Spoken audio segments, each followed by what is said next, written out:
Good afternoon. Welcome to the International Recovery Forum 2022. On behalf of the International Recovery Platform, I'm pleased to welcome you to the International Recovery Forum 2022, Redesigning the Systems for Resilience Through Recovery, Assessing Progress and an Unfinished Agenda at the Midpoint of the Sendai Framework. My name is Yuki Matsuoka. I'm head of the UNDRR office in Japan. I will be your facilitator for this forum today. The International Recovery Forum is an annual conference that brings together a broad range of stakeholders to share knowledge, exchange experiences, and to discuss opportunities and challenges for Build Back Better from disasters. Since 2005, the forum has been held every year in Kobe, Japan, organized by the International Recovery Platform Secretariat in close collaboration with the IRP Steering Committee and with support of the Cabinet Office of Japan, the Hyogo Prefecture government, and the United Nations Office for Disaster Risk Reduction, UNDRR. On behalf of the International Recovery Platform, I wish to extend our welcome to all the participants from around the world.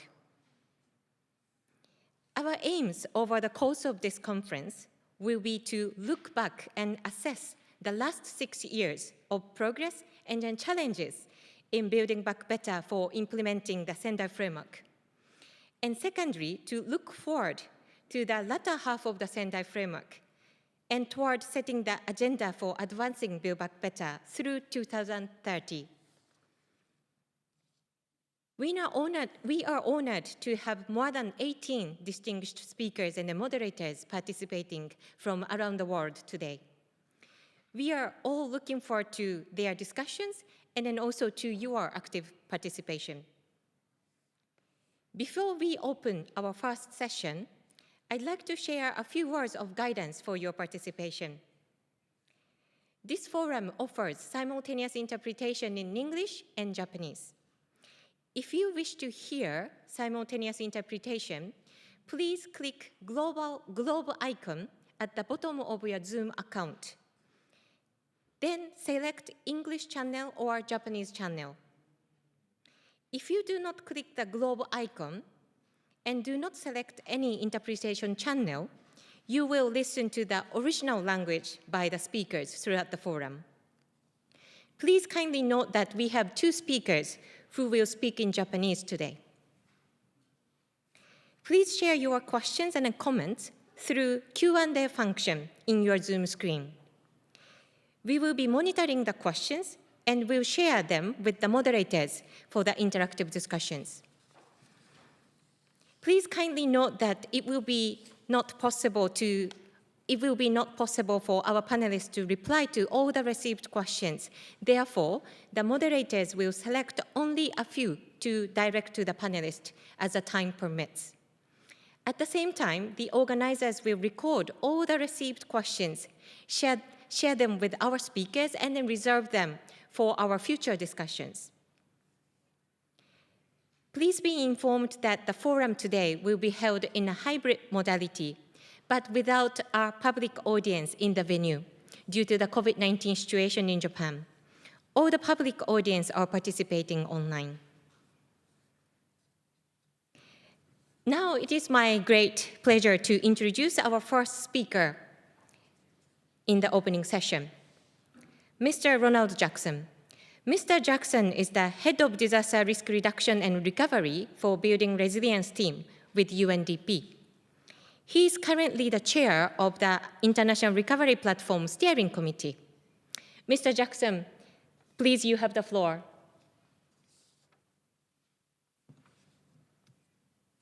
Thank you very much, Yuki. Distinguished guests, ladies and gentlemen, good morning, good afternoon, and good evening to all of our colleagues and viewers who are joining us from around the world.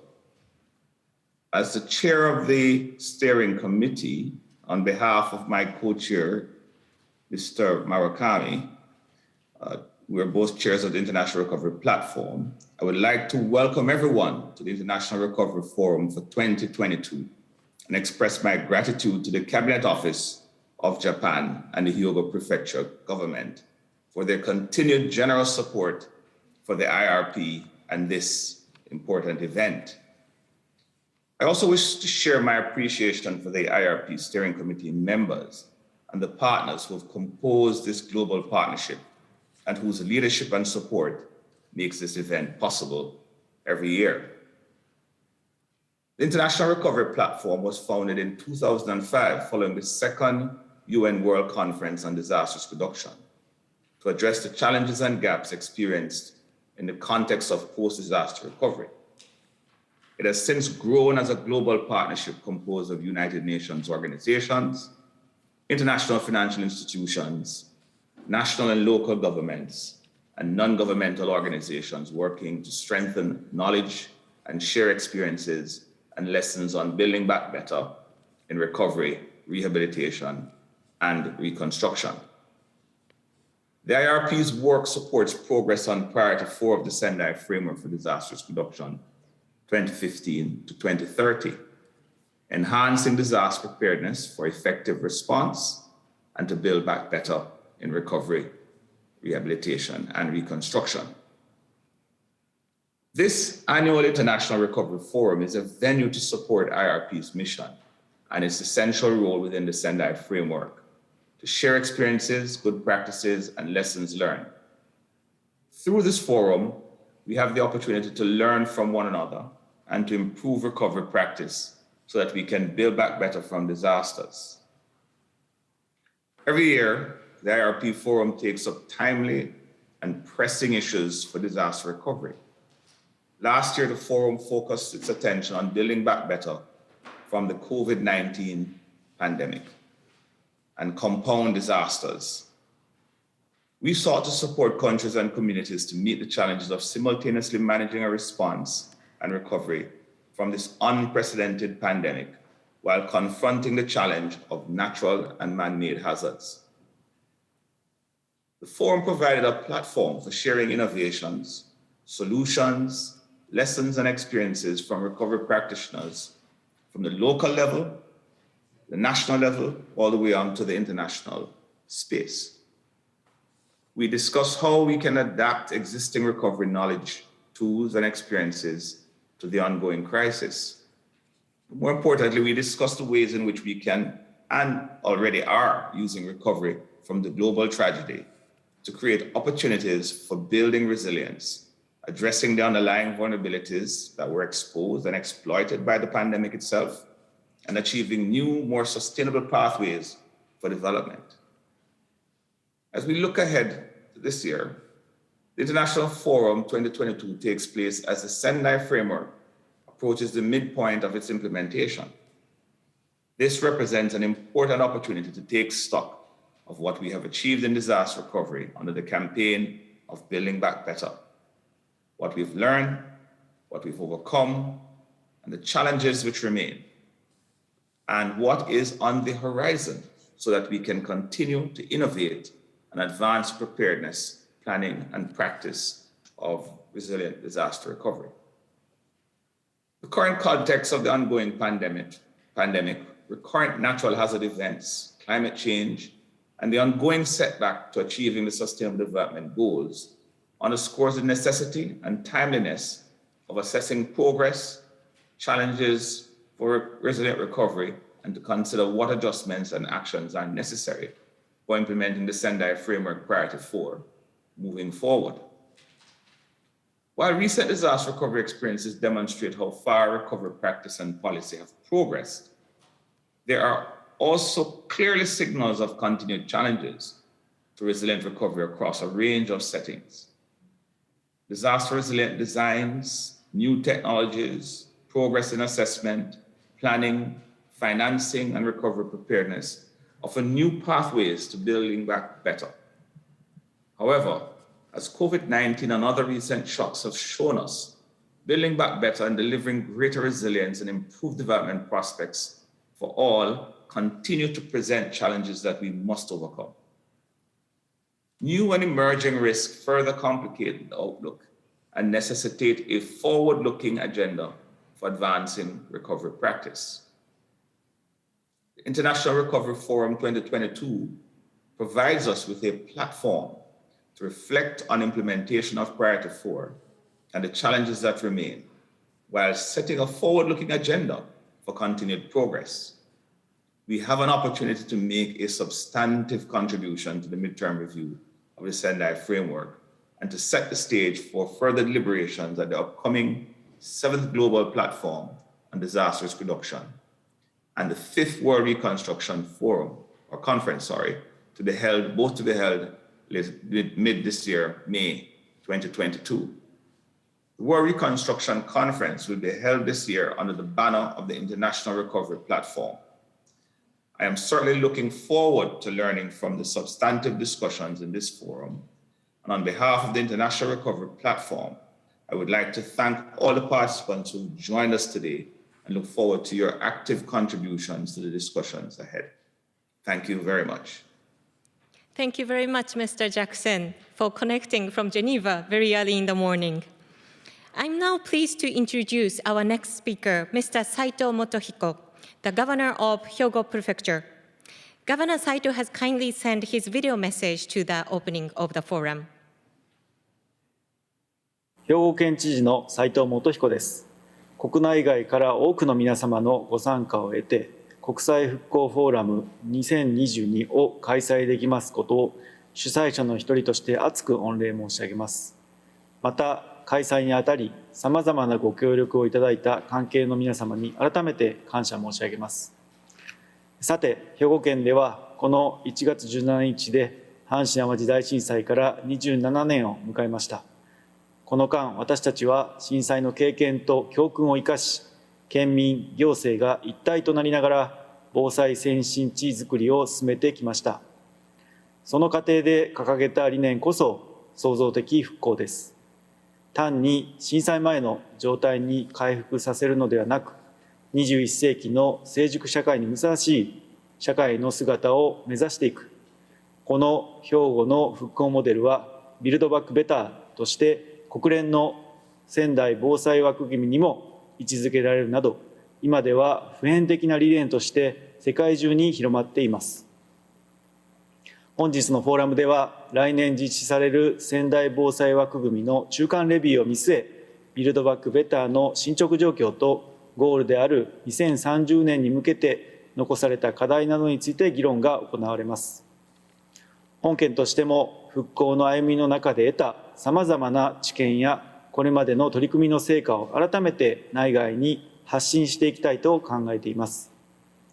さらに今、世界中が新型コロナウイルスの脅威にさらされています。日本でも新たな変異株、オミクロン株が見つかるなど、感染再拡大の懸念が急速に高まっています。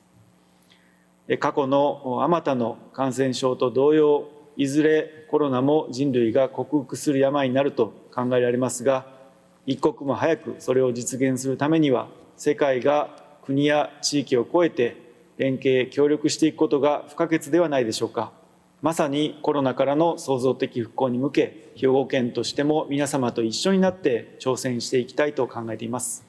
最後になりましたが、この IRP フォーラムが皆様にとって実り多いものになることを、そして防災・減災に取り組む人々のネットワークが一層広がっていくことをご期待申し上げ、私のご挨拶とさせていただきます。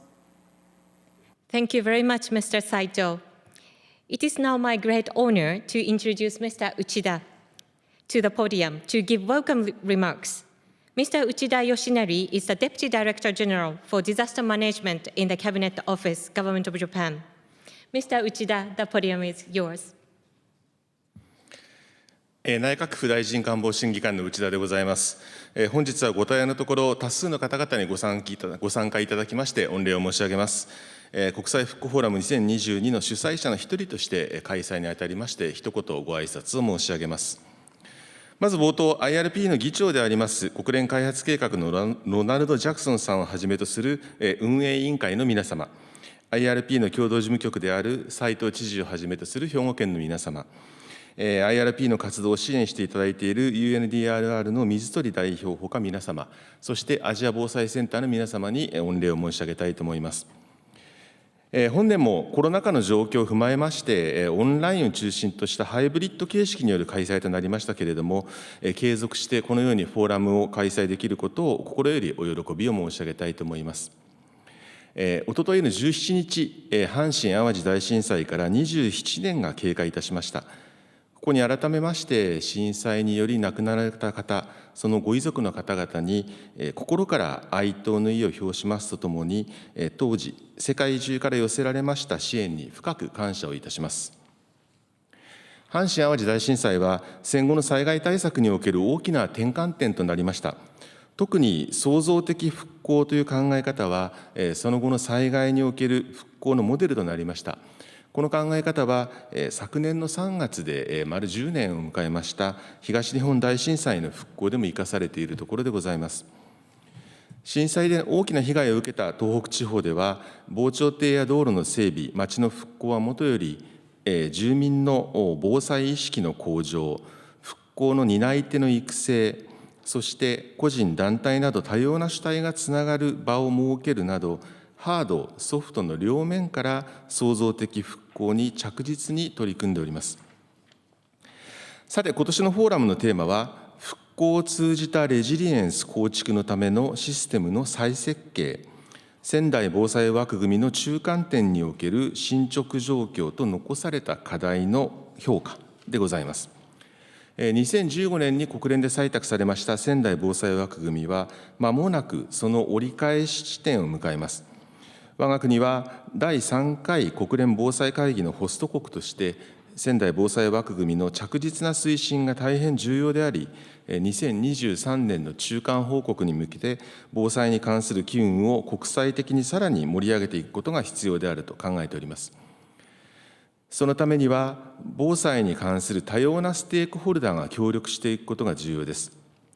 日本国内では仙台防災枠組みの策定を踏まえて、防災推進国民会議という会議を発足させ、経済界ですとか教育界、学術会、メディアなど多様な主体の参加の下で防災推進国民大会、これをこれまでに6回開催するなど、国民の防災意識の向上に取り組んできているところでございます。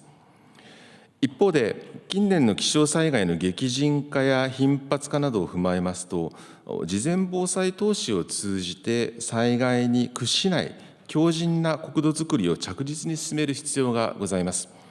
このために、2020年12月に定めました防災減災国土強靭化のための5カ年計画、5カ年加速化対策に基づきまして、風水害や大規模地震への対策等に必要な事業を着実に進めてまいります。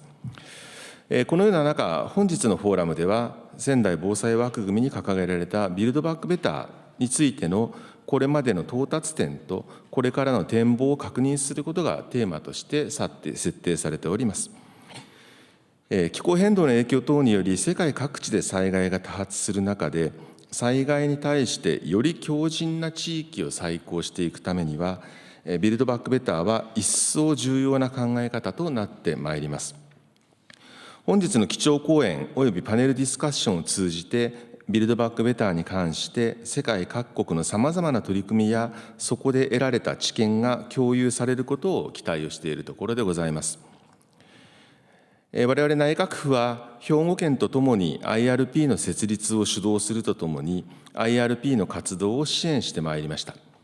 IRP には引き続きビルドバックベターに関する知見を世界全体で共有するためのハブとしての役割を期待をしております。本日のフォーラムで議論される各国の経緯や、経験や教訓がより多くの世界中の方々に共有され、世界の防災対策の強化に資するものになることをご記念いたしまして、冒頭の挨拶とさせていただきます。よろしくお願いいたします。Thank you very much, Mr. Uchida, for your remarks and a warm welcome. And now I'm honored to welcome Ms. Mami MIZUTORI, the Special Representative of the United Nations Secretary-General and the head of the UNDRR. Ms. MIZUTORI has kindly sent a special video message to the opening of this forum. Distinguished participants, ladies and gentlemen, I am very pleased to join you for today's forum. When we were last together, for the International Recovery Forum in 2021, we shared experiences and lessons from the COVID-19 pandemic and compounded disasters. It was the start of a vital conversation for the global community, but did not stop there. With the COVID-19 pandemic continuing to impact every aspect of our lives, the topic of recovery has captured attention in many countries throughout the year, providing strong opportunities to ensure that disaster risk reduction is built into recovery efforts. As a testament to this, in all the regional platforms for disaster risk reduction held last year, risk-informed recovery was a common theme, and there were some great learnings at these regional gatherings. Furthermore, in the sessions where IRP was engaged, we heard from countries struggling to recover from the ongoing devastation of COVID-19, as well as about the interlinkages with other hazards. Countries shared specific experiences in areas such as prioritizing a systems approach to recovery, initiatives for greening recovery efforts, and how to fairly distribute recovery measures. We also learned about adapting recovery needs, assessment methods, review of governance approaches, and most importantly, that no one should be left behind in recovery efforts. These are hard-won lessons that cannot be squandered. In the current context of a global pandemic, climate change and setbacks in achieving the Sustainable Development Goals, we must build on what we have learned about progress, challenges, enablers, and barriers to building back better. This forum represents an opportunity to take stock of previous wisdom and experience. I'm pleased to see that the agenda tackles some fundamental issues emerging from these intense times. For example, how to better understand DRR enablers and barriers, and how to ensure that the governance of recovery is risk-informed and addresses the systemic nature of risk. During the discussion on the Sendai Framework's midterm review process, which will happen throughout this year and culminate in a high-level meeting in May 2023, there will be opportunities to take stock of what constitutes progress in addressing recovery, and to discuss building back better priorities in the context of multiple hazards. Indeed, the midpoint of the Sendai Framework will allow us to consolidate wisdom accumulated over the last 6 years and use that as a guide for the next period. The fruitful exchanges you have here will also inform both the upcoming 7th Global Platform for Disaster Risk Reduction and the 5th World Reconstruction Conference, which will once again be organized under the umbrella of IRP. Today, let us use this opportunity to learn from one another and to support each other. I look forward to hearing from you and to taking the important lessons of this conference forward. Thank you very much. Thank you very much, Ms. Mami MIZUTORI. Having concluded our opening session, I'm now pleased to open the main program with our first keynote presentation. We are honored to have 2 distinguished keynote speakers today. Our first keynote speaker today is Mr. TAKEYA Kimio. He is the Distinguished Technical Advisor on Disaster Risk Reduction for the Japan International Cooperation Agency, JICA, and a visiting professor at the Tohoku University in the International Research Institute for Disaster Science, IRIDES. Mr. TAKEYA is a renowned disaster risk reduction and reconstruction policy advisor. He has participated in the post-disaster needs assessment and the recovery policy dialogue for disasters across a range of contexts.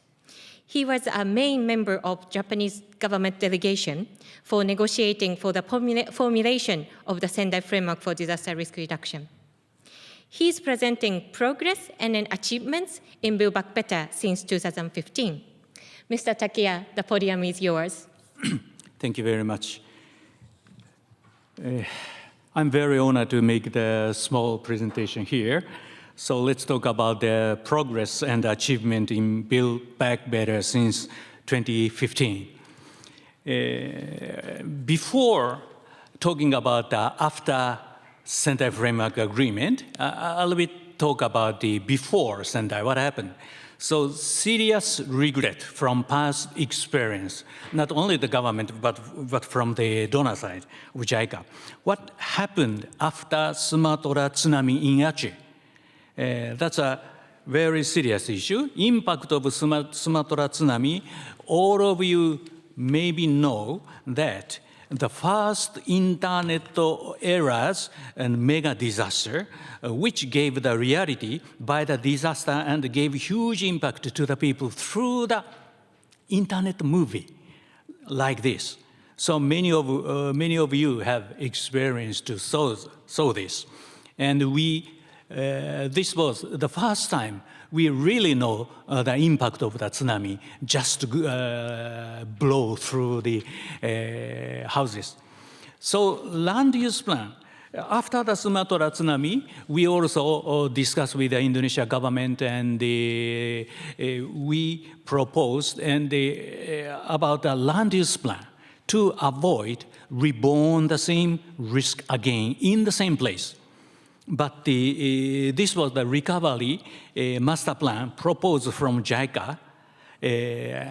You can see divided to the green, we call green zone, no build zone or buffer zone, and according to the damage of the tsunami itself.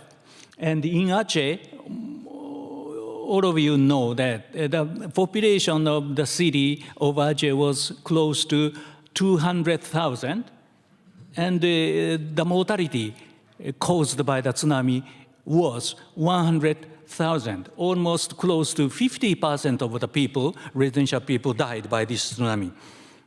And what happened in damaged area? Uncontrollable, inappropriate risk knowledge-based goodwill caused vulnerability reborn again in the same place. Because of the many people in the world saw the Aceh's tsunami movie and willingly to support them to build houses again, unfortunately without any risk knowledge. So what happened? Like this. Just to clean up, more than 100,000 people died. But unfortunately, almost same kind of vulnerability reborn again in the same place. And in the reality, within these houses was supported from all over the world. And the people who were living here is a newcomer from outside. So the original people, most of the 50% of the people died. So there's no more people living there. So this is the situation. So after big regret of Sumatra tsunami, sprout of Build Back Better concept was found in the 2006 Central Java earthquake recovery. That means enforcing Build Back Better through the recovery process. What was that? So strengthened brick house. This Central Java earthquake project, mainly more than 6,000 people died in the small area because of the brick house failure.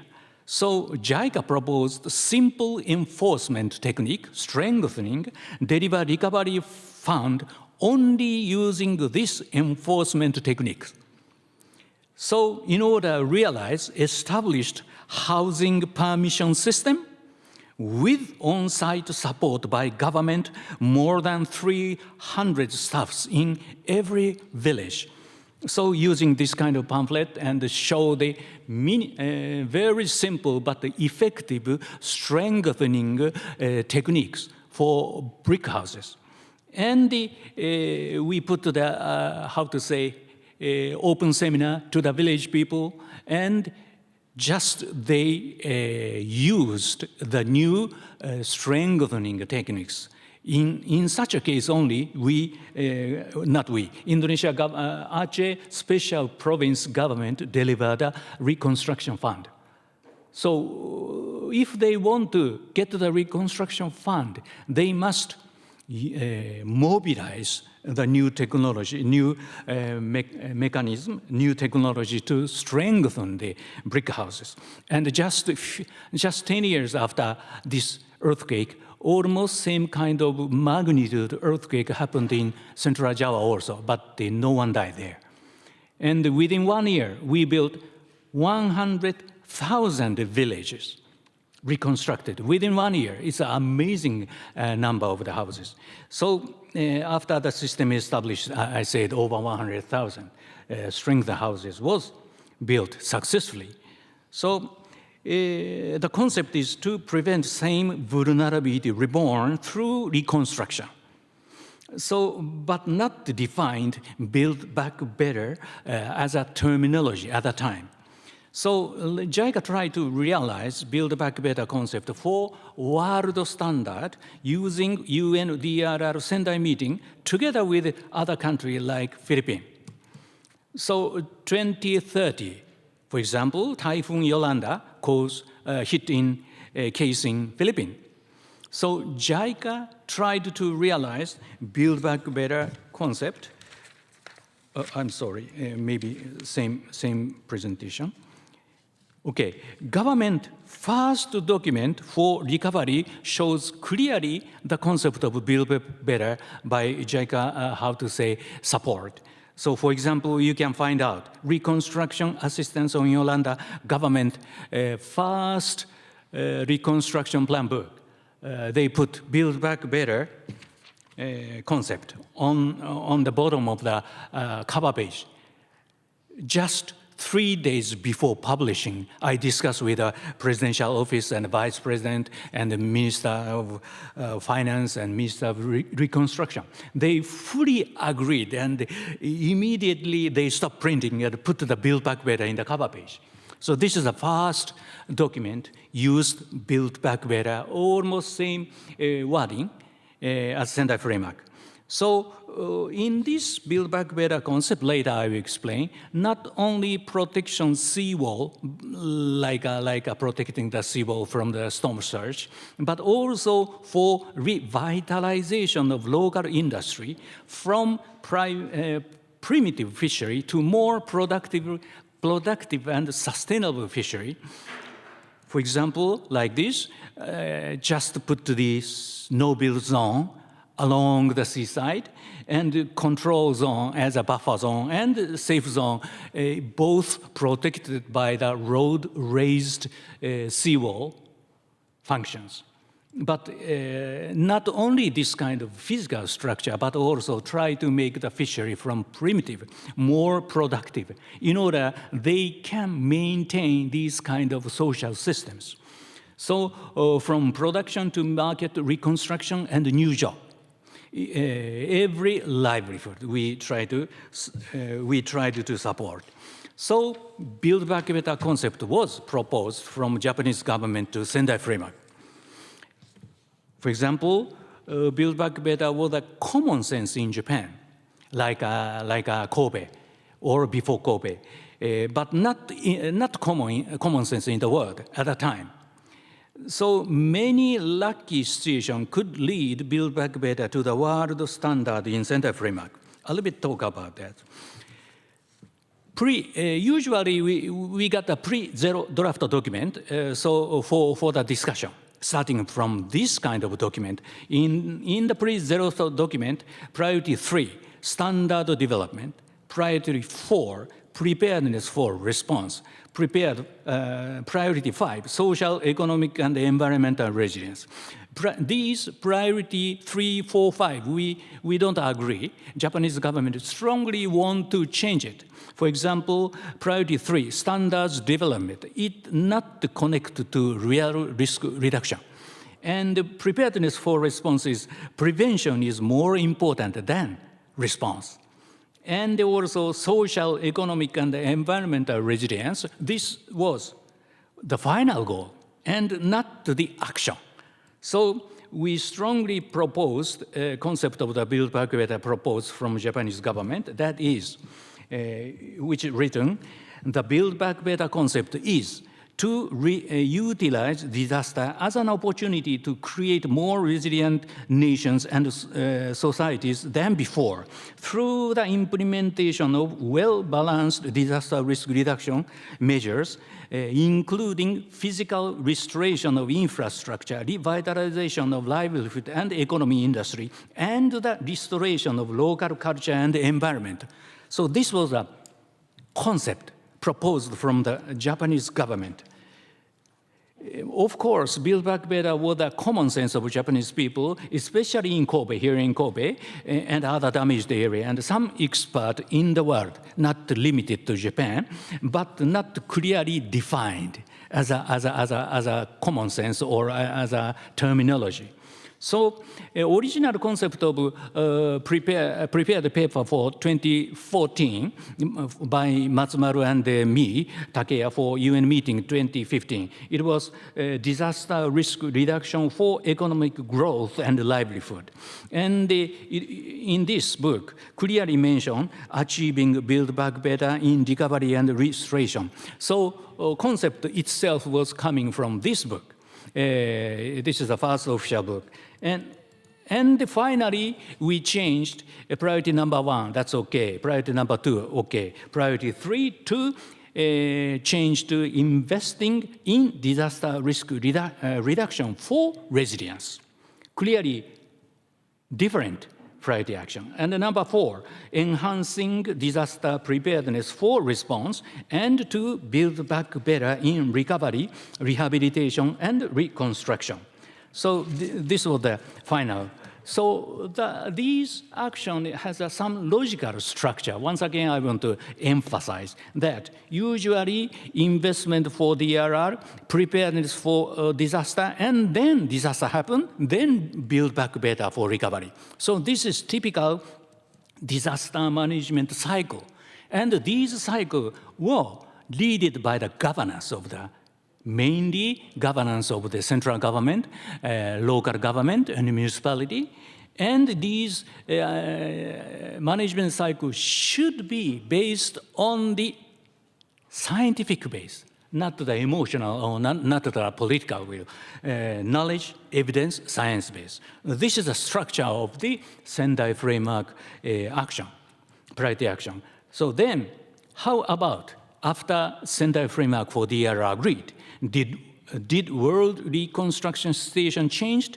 Build Back Better realized on the ground? So Build Back Better gives hope to the future for the affected people. For example, for first mega disaster after Sendai was 2015, April, Nepal earthquake. Plenty of people died and plenty of houses destroyed. And everyone respect Sendai Framework. Discuss how to realize Build Back Better. Not anymore talking about the importance of Build Back Better, just how to realize. So it was a dramatic change before and after Sendai, like this. And you can see Build Back Better Reconstruction Seminar. Already common sense and coming from the very famous people and discuss about how to. And in Philippines, after disaster achievement enhanced by the Earth, after disaster happened, President of Philippines published the executive order to act as Build Back Better concept and task force like this. It's a very clear by the President of the Philippines, Executive Order number 120, it says that through the creation of the Build Back Better task force, already Build Back Better is officialized in Philippines. And earthquake in Indonesia, Sulawesi, 2018, prevent same kind of recovery like Aceh. Indonesia government did their best with Build Back Better concept with our support like this. Almost same as the Philippines. Set to the buffer zone, set to the no-build zone, and show the safety zone. So we are responsible to these splits, which written on the board of the refugee camp. This is after the Yolanda, I found in the very rural area, and people evacuated from their houses, and it says that roofless, homeless, but not hopeless. So we must give a future hope to the victims, unless the situation will much, much worse then. So we are very much response, and Build Back Better give hopes to the affected people and connect to the future disaster risk reduction and sustainable development. So today, we can learn a lot of practical experience based on the SAITO framework, Build Back Better concept through this seminar. So I'm very happy to hear that. Thank you. Thank you very much, Mr. TAKEYA, for your inspiring presentation and then for showing us how the Build Back Better concept has grown in adoption and then taken root to deliver better outcomes in recovery. He will join us later during the panel discussions as a discussant as well. I'd like to introduce our next speaker, who will help us to set the context of the midterm review of the Sendai Framework. For that, I'm pleased to welcome Mr. Marc Gordon to share his presentation. Mr. Marc Gordon is the Senior Coordinator of the Midterm Review of the Sendai Framework with the United Nations Office for Disaster Risk Reduction, UNDRR. Mr. Marc Gordon, you have the floor.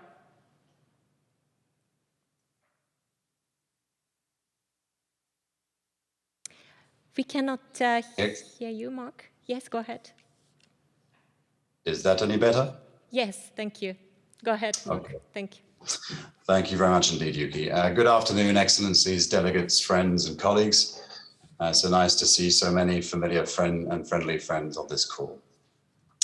UNDRR is pleased to have the opportunity to consult with participants at this critical inflection point in the implementation of the Sendai Framework and other fundamental agreements, conventions, frameworks, not least the 2030 Agenda for Sustainable Development and the Paris Agreement. This particular agenda item serves as an introductory exchange with you on the midterm review of the Sendai Framework, the concept note and guidance for which were shared by note verbals with all permanent missions in New York and Geneva at the end of last year, as well as with stakeholders. Both were developed drawing on experiences of previous and ongoing midterm reviews and stock-taking exercises across multiple agenda, including that of the Hyogo Framework for Action, the invitation of the Third UN World Conference on Disaster Risk Reduction in Sendai, and the calls of the Sendai Framework itself in the 2019 Global Platform.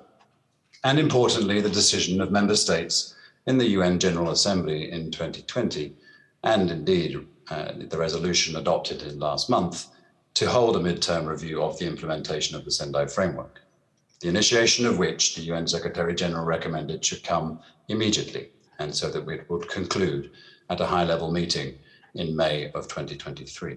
Next slide, please. As you will have seen in the concept note and in the guidance documents, the midterm review of the Sendai Framework is both a retrospective and a prospective review that will, to the degree possible, be aligned with, contribute to, and receive inputs from other global stock-taking and review exercises running concurrently, including those of the 2030 Agenda for Sustainable Development, the Paris Agreement, the Convention on Biological Diversity, the Convention to Combat Desertification, the New Urban Agenda, and many others. In taking stock of implementation of the Sendai Framework, the midterm review will assess progress made and challenges experienced in preventing and reducing disaster risk, recognizing that the operating environment in which the Sendai Framework and other agreements, conventions, and frameworks are being implemented at global, regional, national, and local levels has altered immeasurably since many were adopted in 2015, not least with the COVID-19 pandemic and accelerating global heating, including through anthropogenic climate change. Both the latter demonstrate the systemic nature of risk and demand urgent and fundamental reflections on how the world seeks to collaborate, understand, and manage risk in the 21st century, now to 2030 and beyond. Next slide, please. The implications that this has for many of the systems upon which societies depend, food, energy, water, for example, are profound, requiring deep, and challenging transformations and transitions if we are to be able to determine and navigate pathways forward that sustain, not degrade, healthy and regenerative ecosystems. Pathways in which the systemic nature of risk is better understood, is factored into how we live, the choices we make in social, political, economic, technological, and ecological systems, and is thus ultimately more effectively managed. The importance of the midterm review coming at this time, therefore, cannot be overstated. In terms of its recommendations for policy and new approaches to implementation, including means of implementation, for the second half of the period of the Sendai Framework, but also in respect of integrating risk reduction into the implementation of other international agendas and sectors and behaviors and areas of work, so as to limit the unsustainable augmentation of vulnerability and exposure to hazards, and to realize the outcome and goal of the Sendai Framework. This may imagine transformations in international and domestic risk governance and management mechanisms and approaches that ultimately support the pursuit of risk-informed, sustainable and regenerative development in this decade of action, and of course, that are fit for purpose for 21st century existential challenges. Next slide, please. Using the structure of the Sendai Framework as the basis of the review, the midterm review will be consistent with the principles of the Sendai Framework in engaging and benefiting from governments and non-state stakeholders through consultation and review, informed by strategic and probing questions, reference to which are made in both the concept note and indeed the guidance documents that have been circulated recently. To see a review that will, to the degree possible, be aligned with, contribute to, and receive inputs from other global stocktaking and review exercises running concurrently, including those of the 2030 Agenda, the Paris Stocktake, the Convention on Biological Diversity, the midterm review of the International Water Decade, and others. You will see that in the documents circulated by the Secretariat that there are numerous ways in which states and non-state actors can engage within the review, and the UNDRR stands ready to assist any of which who would like to engage. This, of course, does have a focus on consultation, exchange, review, and reporting back into the review process. But there will be many other forms and opportunities to be able to contribute, including through events at the global platform, including on the midterm review plenaries, but equally in the context of online dialogues and debates, thematic commission studies, and many other. Next slide, please. I'll share with you very briefly some elements of the recent guidance for member states that was circulated in December and that are also elucidated in the guidance for stakeholders. As you will have heard, the review itself seeks to foment an environment in which we can undertake in a multi-stakeholder fashion, consistent with the guiding principles of the Sendai Framework, a deeper reflection on progress made and challenges, context shifts and emerging issues, to identify recommendations for renovated, amplified and accelerated action in the period to 2030 that we believe could inspire further policy adjustments and new modalities for implementation in this period. This will also conclude, we hope, in the deliberations of member states for a renewed commitment that will be discussed in New York in Q1 and Q2 of 2023, that will be discussed at a high-level meeting of the UN General Assembly on the 18th and 19th of May, that should conclude and culminate in a political declaration on the midterm review of the Sendai Framework. The guidance that was circulated to all member states on the 28th of December seeks to encourage states to engage in, as the guiding principles identify, in an all of state institutions and all of society undertaking that looks to generate learning and recommendations that are grounded in country level and subnational level experience, to assist the identification of risk-informed and prevention-oriented policy decisions and implementation modalities. One of the subtexts of the midterm review is equally to initiate nascent thinking on possible international arrangements for risk-informed and sustainable regenerative development beyond 2030. And in this vein, we are seeking to make sure that we can promote to the degree possible the interrelationship between this midterm review and those of other agendas and frameworks, not least of the 2030 agenda. Next slide, please. The intention is for this to be a thorough review, but we are certainly looking to reduce any burden on states and non-state actors in undertaking the exercise. And thus, existing platforms and processes where these exist will, of course, be capitalized upon within the disaster risk reduction community and beyond. But they, of course, should be specific to context. And thus, in terms of the national consultations, review and reporting exercises that states and stakeholders, we hope, will participate in fully, this will need to reflect both circumstances, capacity, needs, and priorities, but equally to be able to bring forth the shifts in context and emerging issues that have been identified since the adoption of the framework in 2015. As mentioned, this will, of course, utilize the inputs and deliberations of many of the recently concluded regional platforms around the world, and indeed, of course, the Asia-Pacific Ministerial Conference on Disaster Risk Reduction that takes place later this year, and of course, the global platform. But equally, we will be looking to try and to capitalize on multiple other events, many conferences of the parties of different conventions, the regional forums for sustainable development, and others. And of course, we are encouraging, as consistent with the guiding principles, for this to be a multi-stakeholder undertaking. Next slide, please. In terms of timelines, there is a more detailed highlighting of specific milestones.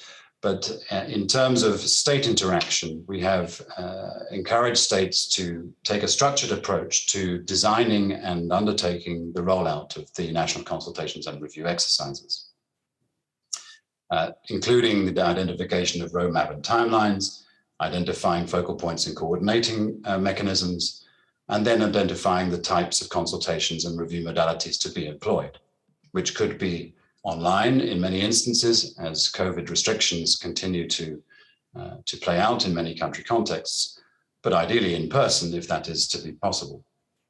And these could be preceded or supplemented by online surveys, thematic or sectoral or focus group discussions, and other literature support. This will, of course, be enriched if we can draw upon existing reviews, reports, data, and information and platforms. And indeed, as we have, as member states themselves identified in the Sendai framework, we are only going to make an effective impact on the reduction of risk if indeed an all of society approach is undertaken in addition to an all of state institution undertaking. Next slide. The Secretariat, in consultation with states and other partners, has developed a series of core questions which are oriented around the structure of the Sendai framework, the outcome and goal, the context, its priorities, aspects of collaboration, partnership, and cooperation. A literature review will shortly be circulated to be able to support a foundational reflection prior to initiating consultations and review. And indeed, a number of countries will be supported in the 5 regions of the UNDRR regional offices to be able to support government-led consultations and review. And this, we expect, will be extended to the UN system, into the UN Sustainable Development Group, where we will see collaboration amongst different partners in supporting the reflections of states and non-state actors. Next slide, please. The possible inputs to the midterm review, both at the country level, but equally at subnational or regional and global levels, are manifest. And these are just some of those that will be obviously a major source of inspiration for how we will be able to reflect on progress made in current context, and indeed, as we start to look forward to 2030 and beyond, how we can inform potential renovations of how we understand and manage risk, how we design governance architecture to be able to more effectively create the enabling environment for risk-informed preventative decision-making, and indeed how investments and aspects of the disaster risk reduction approaches, including around Build Back Better and recovery efforts, can be made more pertinent and more effective and impactful in the remaining period of the Sendai Framework. Next slide, please. In terms of timelines, I mentioned previously that the midterm review will culminate in 2023 at a high-level meeting of the General Assembly on the 18th and 19th of May. And indeed, the entire review process is designed to be able to build a body of knowledge and indeed culminate in reflections of member states on recommendations for accelerated, amplified, and renovated action thereafter. And indeed, the national consultations and stakeholder consultations will be beginning immediately in Q1 of this year, running through Q2 and Q3, with recommendations for consultations and review to conclude by August of this year, so that the voluntary national reports of the midterm review of the Sendai Framework that were recommended by the UN Secretary-General for member states to undertake can be concluded and submitted to the Secretariat by the 30th of September. The reason for this, so that we can then aggregate, compile, synthesize, and develop the report of the midterm review of the Sendai Framework, which will be published in March, with preliminary findings being made available in Q1 of 2023 to inform member state negotiations and deliberations in the first quarter of 2023 prior to the high-level meeting. Next slide, please. And so just a brief encapsulation of some of the events that we would expect at the very least to be able to have elements of risk perspectives woven into them, both in the context of dedicated DRR events, of course, the global and regional platforms, as mentioned, many of which were undertaken in Q4 of 2021, but of course, this particular exercise being a pivotal element of those inputs, but equally the global platform and indeed the World Reconstruction Conference this coming May, and of course the Asia Pacific Ministerial Conference in September.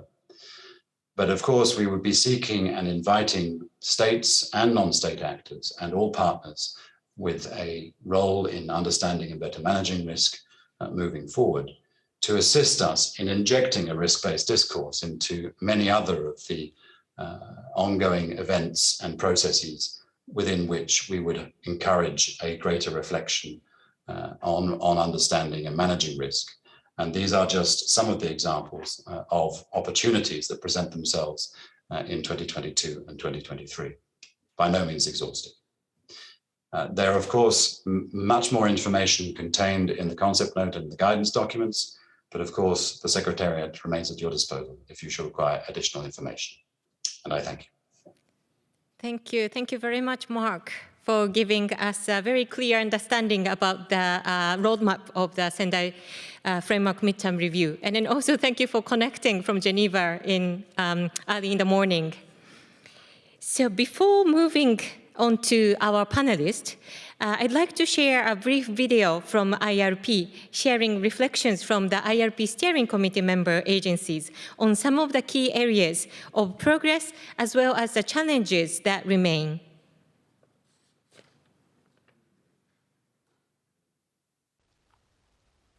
The International Recovery Platform is a global partnership working to support countries and communities to build back better in recovery from disasters. Established in 2005, the essential nature of its work has since been underscored by its recognition in the Sendai Framework for Disaster Risk Reduction. Building Back Better is the use of the recovery, rehabilitation, and reconstruction phases after a disaster to increase the resilience of affected communities and reduce disaster losses by integrating disaster risk reduction measures into the restoration of physical infrastructure and societal systems, the revitalization of livelihoods, economies, the environment, and other impacted sectors. While recent disaster recovery experiences demonstrate how far recovery practice has progressed, they also signal continued challenges in achieving the ambitions of building back stronger, faster, and more inclusively, and delivering greater resilience in a range of settings. As the Sendai Framework approaches its midpoint, IRP aims to assess progress and achievements, as well as enduring and emerging challenges to advance efforts to build back better through 2030 and achieve a more resilient future. Recovery from a large-scale disaster is a very valuable source of information, lessons learned, and good practices of Build Back Better. And this year marks the 10-year anniversary after Great East Japan earthquake and tsunami. So the Japanese government has developed a large volume of reports on lessons learned from recovery from the Great East Japan earthquake. These efforts are very important for promoting Build Back Better. The greatest results we have achieved in the recovery field is a widespread recognition of the concept of the Build Back Better itself. So now many disaster-prone countries have developed their DRR plans, and recovery is clearly positioned as an important opportunity to improve DRR capacities. We can see becoming more evident since the adoption of the Sendai Framework is the engagement of the private sector in recovery programs at the national and local level. By promoting the public and private partnership, what we have seen is that elements of maturity have moved not only in the context of business continuity, but actually in creating incentive for the private sector and developing standards that are addressing disaster risk reduction overall. One of the major achievements so far is that many countries are beginning to realize the value of long-term and cross-sectoral planning to development and recovery processes. The focus is still on replacing what was lost first, but more and more governments apply long-term inclusive planning and development of infrastructure to achieve a resilient built environment for resilient communities. Pasar de un enfoque reactivo a un enfoque preventivo. Esto es una de las acciones que nuestros gobiernos han desarrollado y que han visto la importancia para seguir promoviendo planes de recuperación y reconstrucción eficaces y eficientes, y sobre todo que sitúen al centro humano en el centro y a las comunidades en el centro de nuestra intervención, y que se diseñen y apliquen estrategias de reducción del riesgo de desastres a largo plazo, y sobre todo que hagan posible el análisis y la gestión prospectiva del riesgo. You cannot approach a recovery and reconstruction of a city from a point of view of one sector only. Whatever you do on the health sector will have an impact on the economic sector. Whatever you do on the transport sector will have an impact as well on the livelihood sector. So I would say that was or is still one of the main challenges. I believe that the SDGs, as well as the Sendai Framework and the New Urban Agenda, for example, are more holistic in their perspectives. One of the main challenges to greener recovery is the absence of good large-scale models of building back better. And that is where platforms like the International Recovery Platform can play a big role by projecting examples so that other countries which are facing disasters can learn from them and adopt in their own recovery plans. How we can leverage better financing, whether it is looking internally in the financing sector within the affected governments, or looking at the opportunities through donor countries. The second thing we face, even with the best intent, is what one might refer to as a tyranny of the urgent. And quite frankly, sometimes the Build Back Better requirements are desirous of a much longer thought process in terms of looking at where we rebuild, how we rebuild, and that is not always in line with the demands and needs of those that are affected. The element of inclusivity is the way to ensure that no one is left behind. Marginalized and the most vulnerable people suffer the greatest impact from disasters, but they're still under or they're not represented at all in recovery planning. In many cases, we have done post-disaster needs assessments, but we have not been able to convert them into meaningful recovery programs because of a dearth of financing. Little attention is paid to what I call preparedness for recovery. Things as simple as carrying out a post-disaster needs assessment is complicated by the fact that there is no baseline data that is available. Particularly, you can have the best building back better standards, but if those are not implemented and monitored, it can lead to poorer quality of infrastructure. In the latter half of the Sendai framework, because of the increasing frequency and the severity of meteorological hazards, and also increasing urban population globally and the increasing vulnerability, the concept of build back better is getting much, much more important.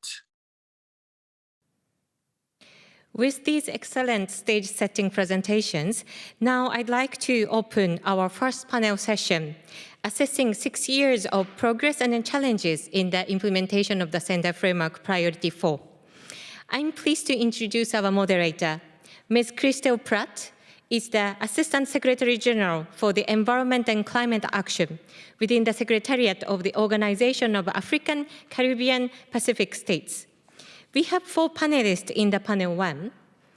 Elizabeth Riley, Executive Director, Caribbean Disaster Emergency Management Agency, CDEMA. Mr. Anil Pokhrel, Chief Executive, National Disaster Risk Reduction and Management Authority, Government of Nepal. Ms. Litea Biokoto, Team Leader for Risk Reduction, the Pacific Community.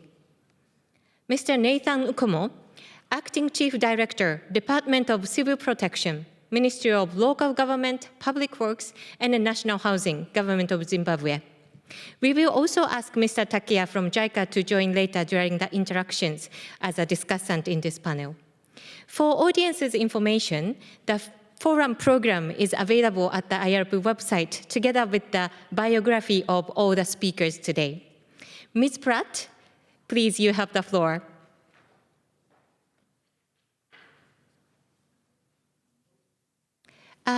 Ms. Pratt, would you unmute? Thank you. That would be helpful. Apologies. No problem.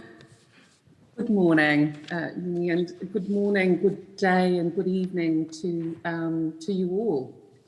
I am extremely pleased to have been given this opportunity to moderate this important first of 2 panel sessions of the International Recovery Forum 2022.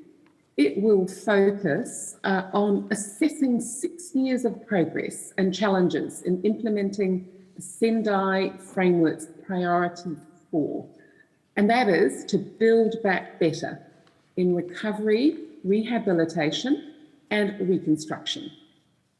So over the next 60 minutes, we will have a chance to hear from 4 distinguished speakers. At the end of their presentation, as Yumi's mentioned, Mr. Kimio TAKEYA will provide brief reflections and comments as the discussant. Thereafter, I hope that we will have time for an interactive exchange between you, our distinguished participants, and our panelists. So we know the Sendai Framework for Disaster Risk Reduction provides for whole of government and all of society approaches in reducing risks, whether these are from environmental, technological, or biological hazards, both natural and man-made. We know too that we are almost at the midpoint of implementation of the Sendai Framework, which was adopted in 2015, and which presents an excellent and timely moment to take stock, gauge how much progress we have made in disaster recovery, acknowledge where challenges persist, learn from one another through exchanges such as this forum, and make both policy and practice adjustments if they are needed, as well as find new modalities, approaches, and follow-up processes. So without further ado, it is a pleasure to introduce our first speaker for this session. Ms. Elizabeth Riley will share a regional perspective from the Caribbean on progress and challenges in building back better over the first 6 years of the Sendai Framework. She is joining us through a pre-recorded message due to time zone differences, but we welcome Ms. Riley all the same. You have the floor. Play the video, please. Happy New Year, and thank you very much to the IRP team for inviting CDEMA to share perspectives on assessing 6 years of progress and the challenges in implementing the Sendai Framework Priority 4, specifically looking at building back better in recovery, rehabilitation, and reconstruction. The Caribbean Disaster Emergency Management Agency, CDEMA, is an arm of the Caribbean community. We comprise 20 participating states, illustrated on the diagram in orange. What is significant about our participated states is diversity. There's diversity geographically, diversity with respect to the hazards which we experience, and diversity with respect to capacity. The multi-hazard environment within which we exist is made more complex by the realities of climate change. And certainly within 2017 with Hurricanes Irma and Maria, and in 2019 with Hurricane Dorian in the Bahamas, we saw what can result from these climate extremes. In addition, we have experienced repeated episodes of excess rainfall, as well as rainfall deficits in the form of drought. So what are some of the barriers to building back better within the Caribbean context? And whilst a number of barriers are outlined on screen, due to limited time, I will zero in on 3. First is related to the need to strengthen the institutional and legislative arrangements, including updated recovery frameworks, as well as recovery plans. And I will speak to this later in the presentation. On the financial side, as small island developing states, there's limited fiscal space to respond to shocks. And as a result, we often experience scenarios of insufficient resources to finance recovery. And in addition, there is a space for greater investment in disaster resilient infrastructure. And this is a critical feature of the work that the coordinating unit is doing in conjunction with a number of our partners. There have been significant advances within the CDEMA states in the area of building back better for recovery, and I want to highlight 3. The first is related to the integration of recovery in an explicit way into the strategic frameworks which guide the work of the agency and other disaster risk management practitioners in the region. The Comprehensive Disaster Management Strategy, which spans the period 2014 to 2024, is the first of 2 strategies that I will speak to. Specifically under the result area of institutional strengthening, which is on the far left of your diagram, strengthen coordination for preparedness, response, and recovery has been explicitly identified, along with supporting actions to deliver on that result area. In addition, in the aftermath of Hurricanes Irma and Maria in 2017, the heads of government of CARICOM asked an important question. How do we define resilience within the context of our CARICOM states? CDEMA, charged with this assignment, convened a multi-stakeholder grouping to discuss and articulate what has now become the Caribbean Resilience Framework, which was adopted by our heads of government in July of 2018. And you will note that operational readiness and recovery was explicitly identified as one of the pillars of resilience within the region. But what is instructive is the interconnectedness across the pillars. So even as we highlight operational readiness and recovery, equally we recognize that social protection, economic opportunities, safeguarding infrastructure, and environmental protection are all elements of building back better during recovery. The second area of advancement has been with the establishment of the Caribbean Resilient Recovery Facility in December of 2021. This is a unique feature, a regionally owned and driven mechanism for the coordination of ex-ante as well as ex-post resilient recovery services to CDEMA states. It was developed with financial support from Canada and the United Kingdom through the Engender project and technically supported by UNDP. Now, unique about this facility is that it allows us to leverage capacities within both CARICOM institutions as well as international institutions, which have mandates relevant to the resilient recovery agenda. We use our CDEMA convening power to bring these entities together and to support national level recovery interventions, including through country work programs. And an interesting and unique feature of this facility is that it establishes recovery teams, which can provide surge support for deployment to states that have been impacted. And I'm sure we will have an opportunity to speak a lot more about this under the IRP as this facility is operationalized. The facility is built on 5 thematic clusters, looking at capacity, information and knowledge, financing, solutions related to recovery, as well as monitoring and evaluation. And each of these clusters is led by cluster leads from among regional institutions. The third area is in the development of guidance documents and assessment tools. And we have worked on developing a model national recovery framework under the Engender initiative, which was mentioned previously. And we have adapted this framework within a number of the CARICOM states, as indicated. In addition, we've worked collaboratively with our colleagues at the World Bank to develop a recovery capacity assessment tool. And this tool, which is in essence an audit tool, has been applied essentially to give us a measure of where a number of our countries are at with respect to various recovery parameters and gives insight on capacity for building back better. So going forward, 4 areas to quickly highlight.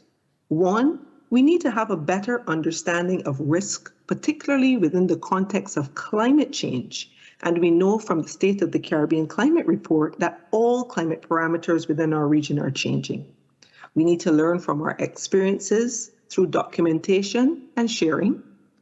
We need to explore possible financial options for recovery, including any potential role for our CRIF SVC, which is the Caribbean's parametric insurance facility.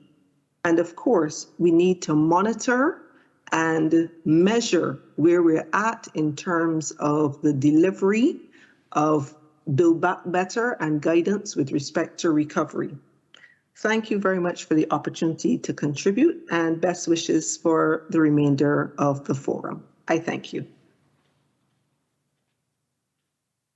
I'm sure that you'll join me in thanking Ms. Riley for her excellent presentation, which touched on quite a number of areas and the richness in terms of the various institutional arrangements and instruments that have been developed by the Caribbean region. But let me now turn to our second speaker, who hails from Nepal. And Mr. Anil Pokhrel is, as we have heard, the Chief Executive of Nepal's National Disaster Risk Reduction and Management Authority.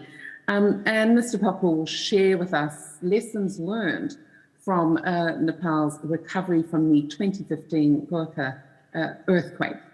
Welcome, Mr. Pokhrel. You have the floor. Thank you, Madam Christelle. Thank you so much. First and foremost, a huge thanks to IRP for allowing me to be part of this this event today, and also to be part of such a distinguished panelist.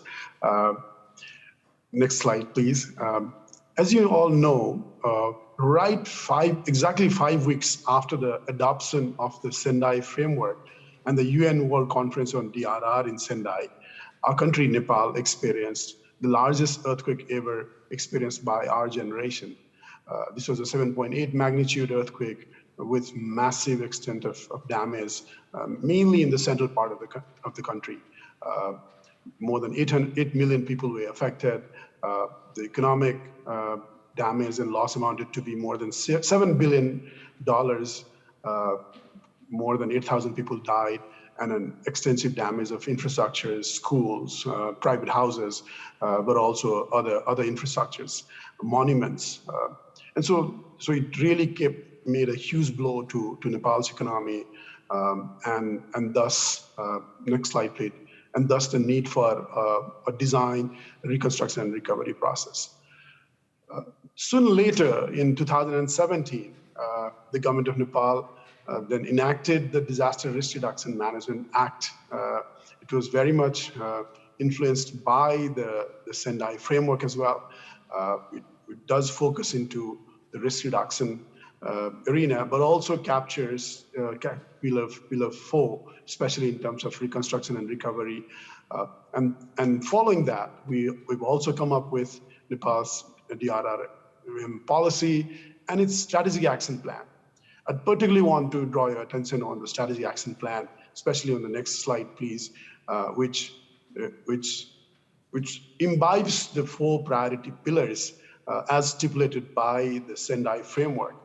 It's grounded on the Nepali context, but when we have identified those priorities, especially in line with the Sendai framework, the activities and the targets are exactly in tune with the Sendai framework, but it's tuned into the Nepali ground conditions. Next slide, please.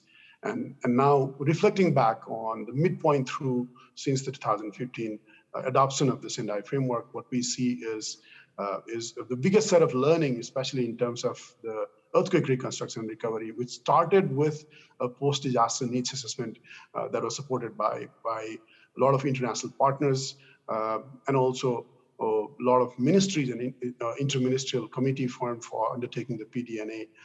There was a international conference on Nepal's reconstruction that took place in June 2015. We received overwhelming support from the international development partners, international neighboring countries, and also other countries around the world, Japan being one of those 4 first and foremost, for strong commitments for supporting Nepal's reconstruction and recovery. Next slide, please. To take it forward, the government of Nepal then came up with a post-disaster risk recovery framework that identified the financing figures for each of the sectors, but also more importantly, it identified the roles and responsibilities for each of the agencies that were tasked to undertake the reconstruction and recovery. Next slide, please. So what I'd like to do is build on 2 areas of reconstruction and recovery, especially for today's event. One on the successes and the lessons from the earthquake reconstruction and recovery. And then secondly, building on the experience of the National Reconstruction Authority that was set up after the earthquake and this last 6 years, how we've tried to imbibe the same lessons and learnings and further enhance in terms of, again, reconstruction and recovery, especially from other set of hazards, especially monsoon floods, landslides, fires, including forest fires. This has been a recent development. So on to the next slide, please. So next slide. Especially looking at the reconstruction, what we've seen is through structural integrity assessments, we've realized that our educational facilities, including other critical infrastructures, were not actually designed to withstand such large earthquakes. So a massive extent of damage in schools, but fortunately we've been able to kind of build nearly 6,000 schools, again imbibing on the principles of Build Back Better, but also looking at future requirements of our school buildings. These are much better designed facilities now. Next slide, please. Similarly, some schools now have like universal access designs, especially for buildings that are single floor. This is a unique case of where even a two-story buildings have been designed with using accessibility considerations. Next slide, please.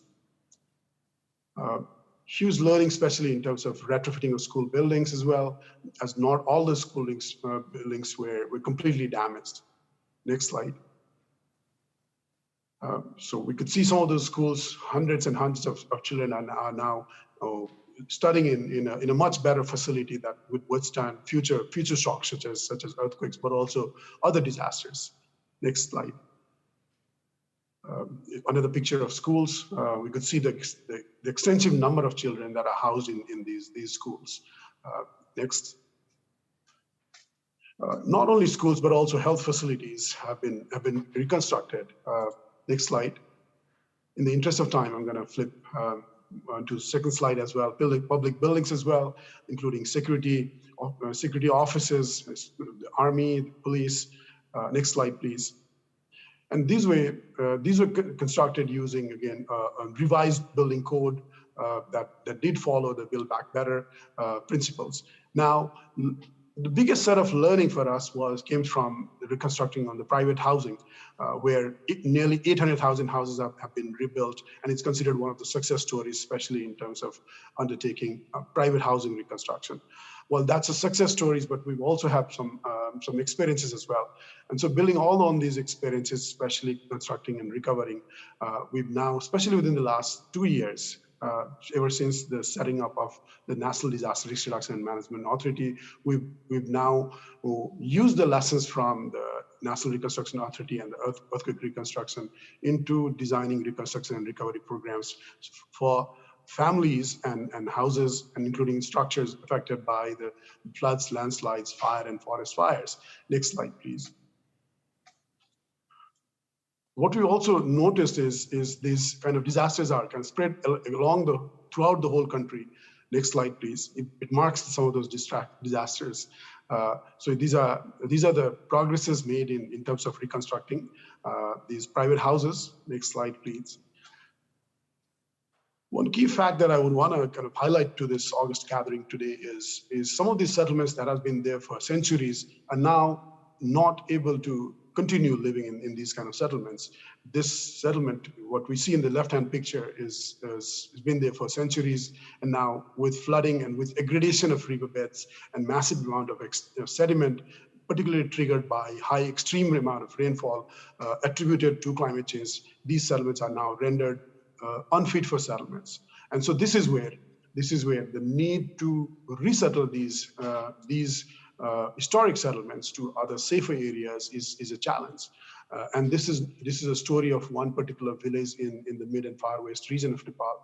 But this is what we've experienced that has increased massively over the last 2 years. Extensive damages particularly from landslides, floods, degradation of river systems.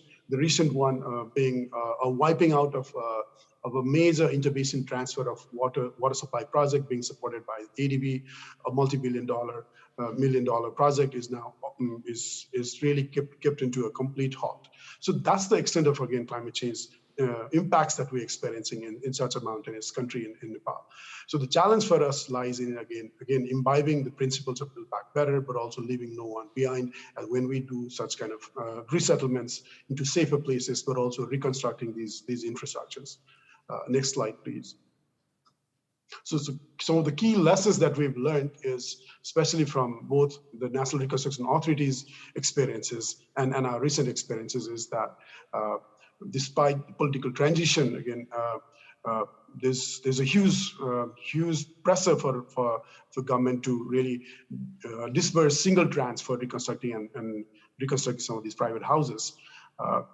It doesn't work. And so what we've realized is doing it in 3 tranches, having proper control mechanisms, especially for quality controls, for adopting building codes, for adopting leaving no one behind principles, but also bringing in the concepts of, again, addressing the needs for persons with disabilities are such a challenge, such a challenge thing that we need to address it.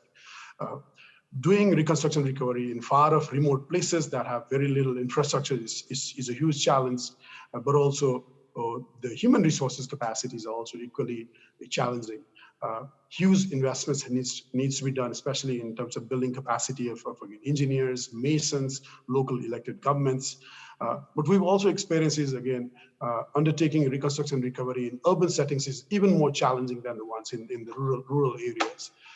On the next slide, please. So the messages that we take away from the 2015 earthquake is that despite all the challenges, again, with strong determination and political leadership and a strong consensus building, and particularly driven by a huge mobilization of local communities, we've been able to achieve this success. And this was possible through the support of, again, numerous development partners, including NGOs and INGOs in the country.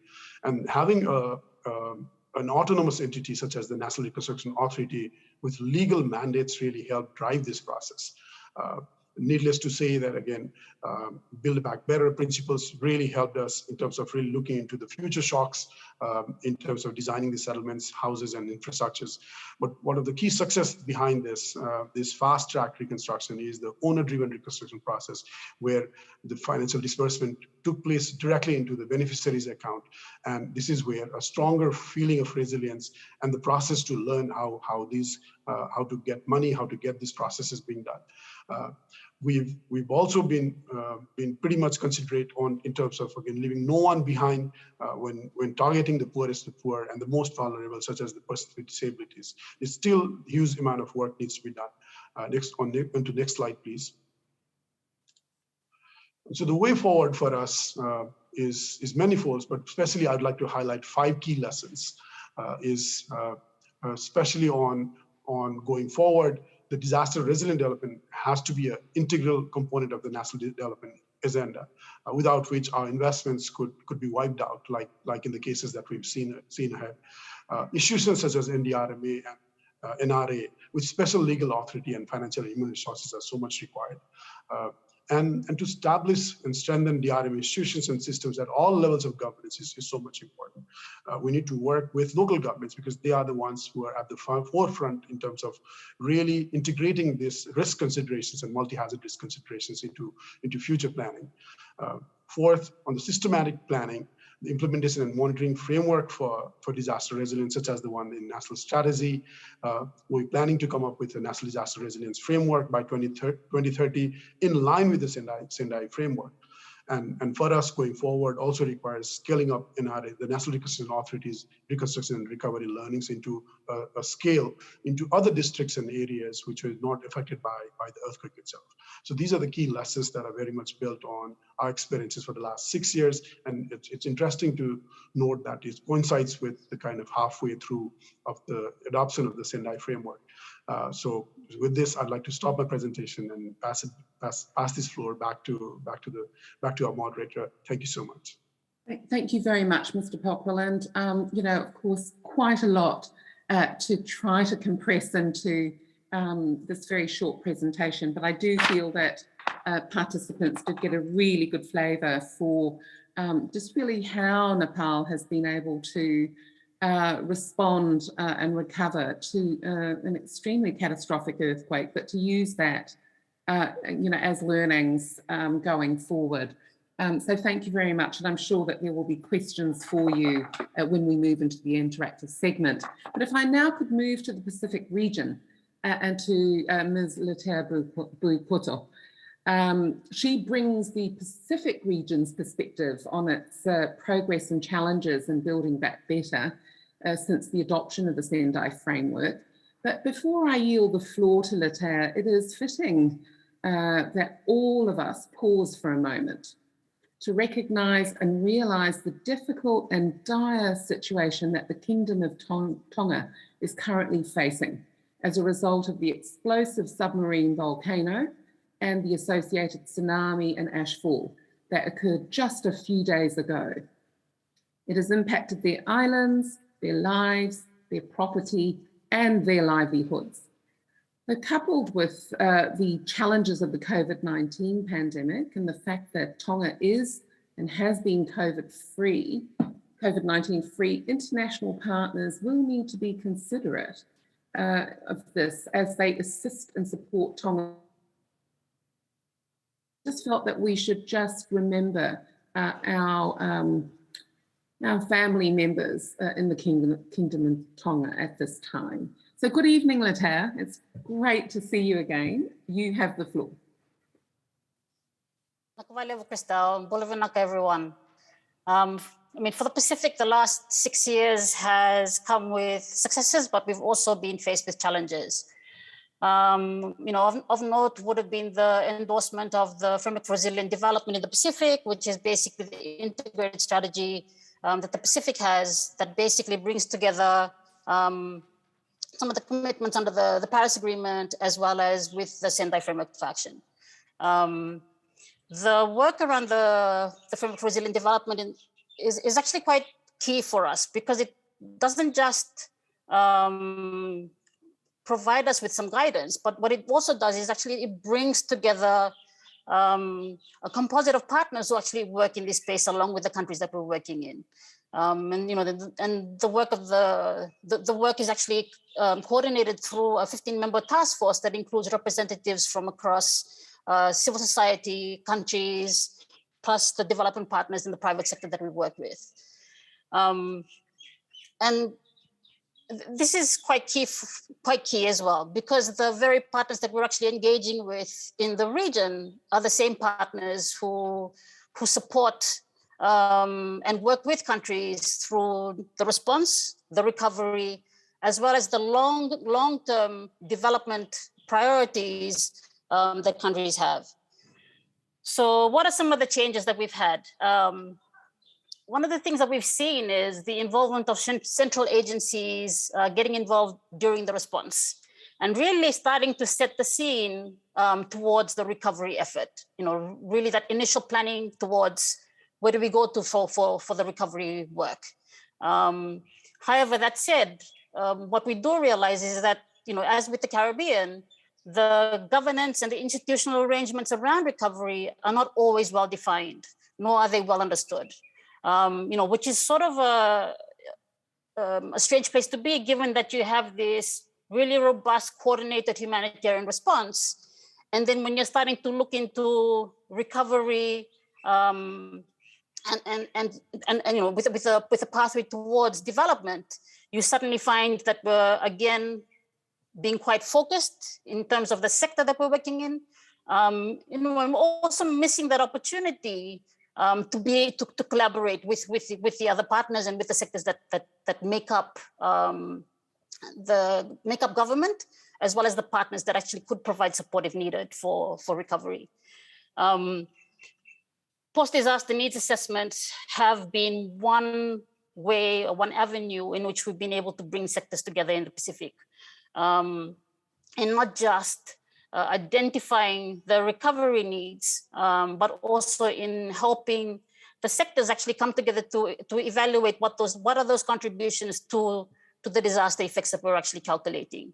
And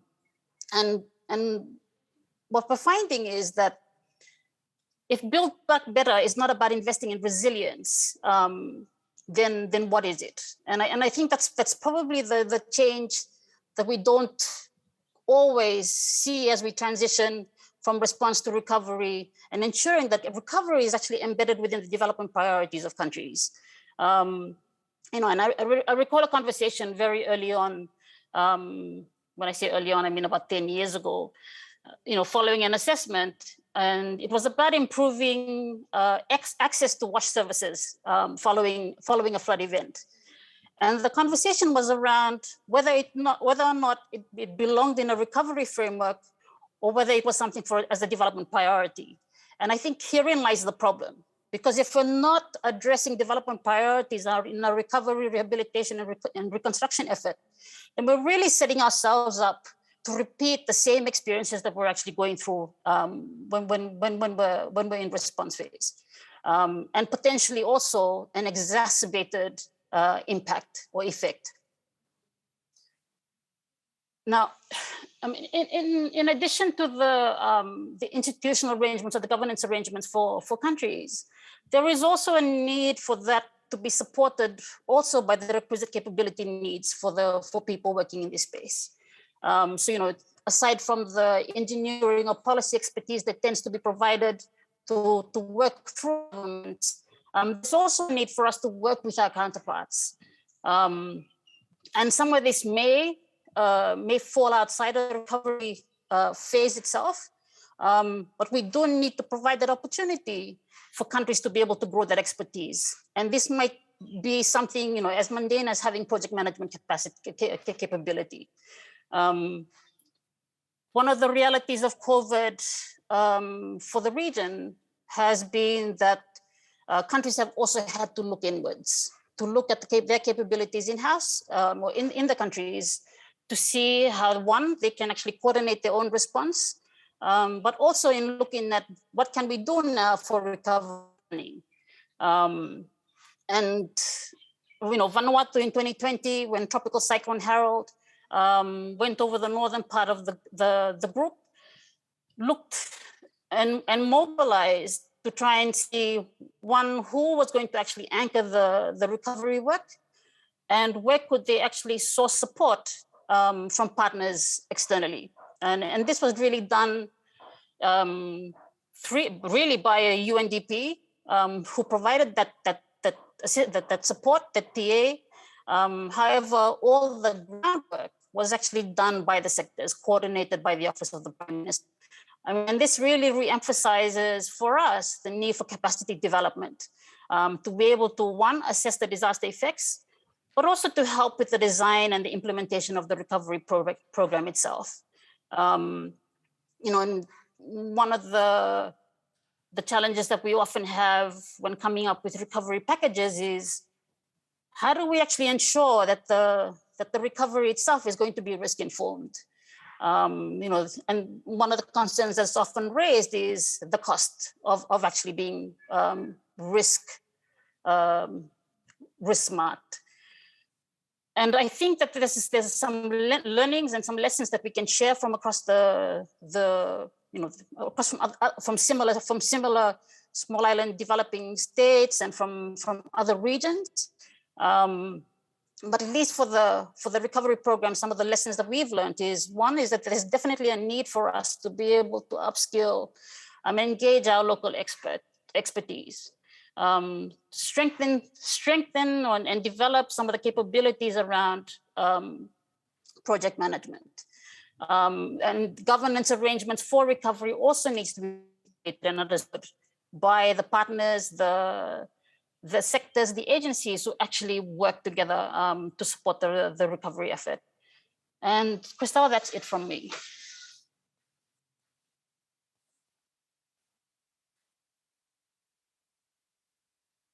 Well, thank you very much, Litea. It made me feel rather homesick and so pleased, in fact, that there is, so much progress in the Pacific, and particularly regards implementation of the framework for resilient development, which I think, as you say, integrates not just disaster risk reduction, but also climate change, adaptation and mitigation. But very interesting to see how all of that is developing as we look at implementing against the Sendai framework. So our fourth speaker and our fourth panelist hails from the African continent. I'm delighted to be able to introduce Mr. Nathan Nkomo. He will share with us lessons learned by Zimbabwe in its recovery from a cyclone Ida. Director Nkomo, you have the floor. Welcome.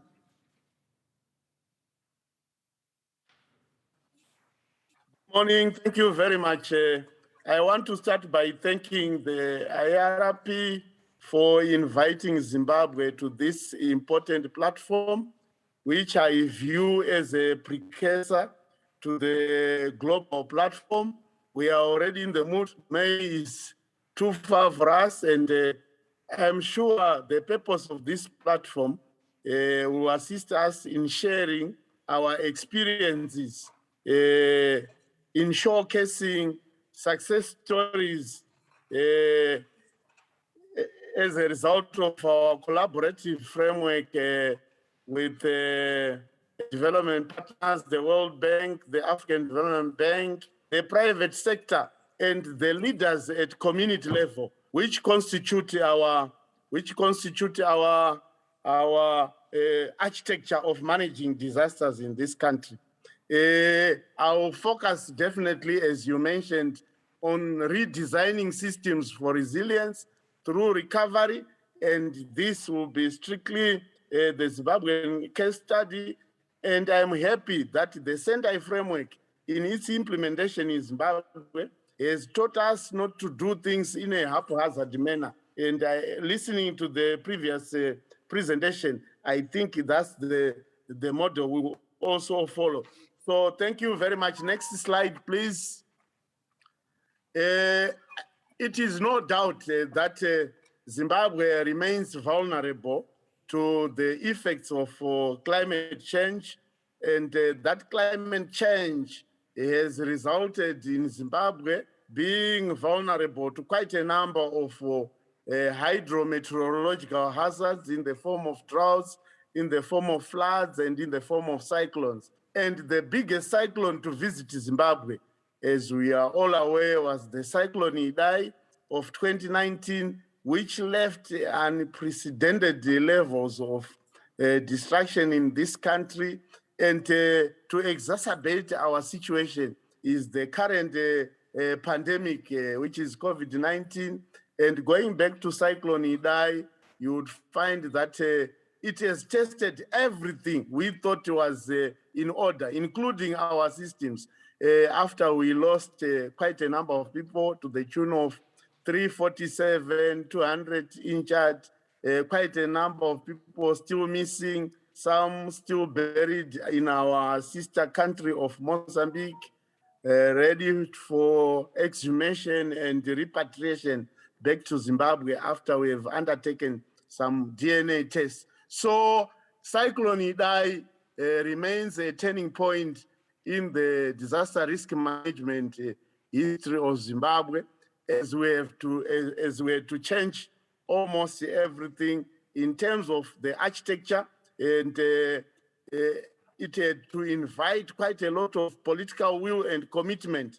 And as I speak today, you will find that of the 21 ministries we have, 17 are members to the Standing Cabinet Committee on Environment, Disaster Prevention and Management, which is a sign of political commitment and political will by the government of Zimbabwe. Whoever chairs that committee, who happens to be my minister, only need to convince 4 ministers to have an effective cabinet decision made.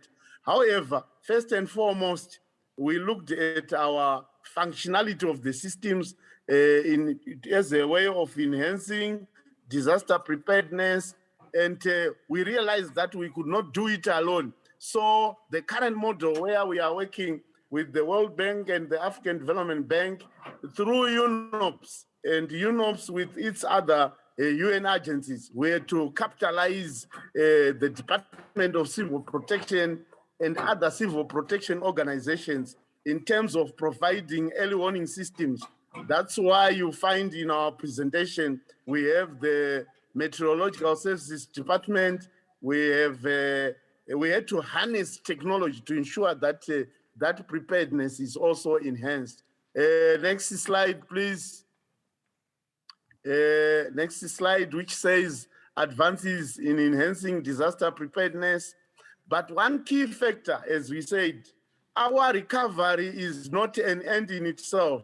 It must enhance resilience for the affected community. So resilience building is currently what we are grappling with. And if you check, notwithstanding that we have a backlog in terms of recovering from even the past devastating Cyclone Idai related disasters since 2000.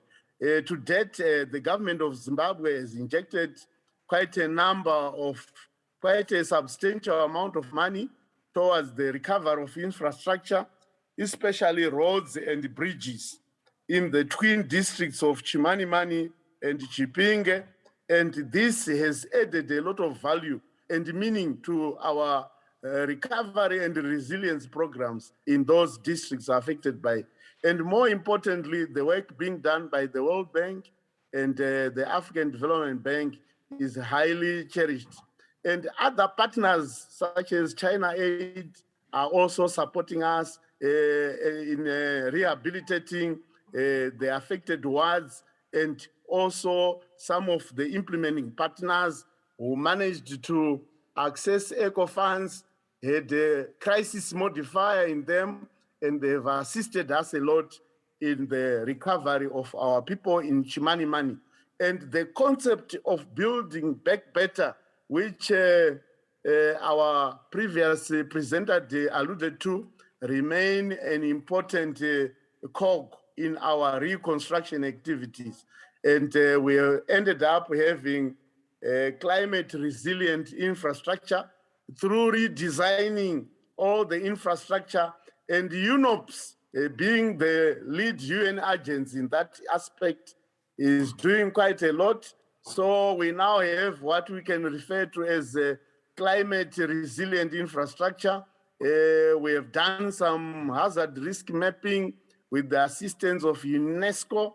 You really need to know which areas are hotspots for what kind of a hazard. So I am happy that UNESCO, working with our own agencies in government, has managed to do quite a lot on risk mapping.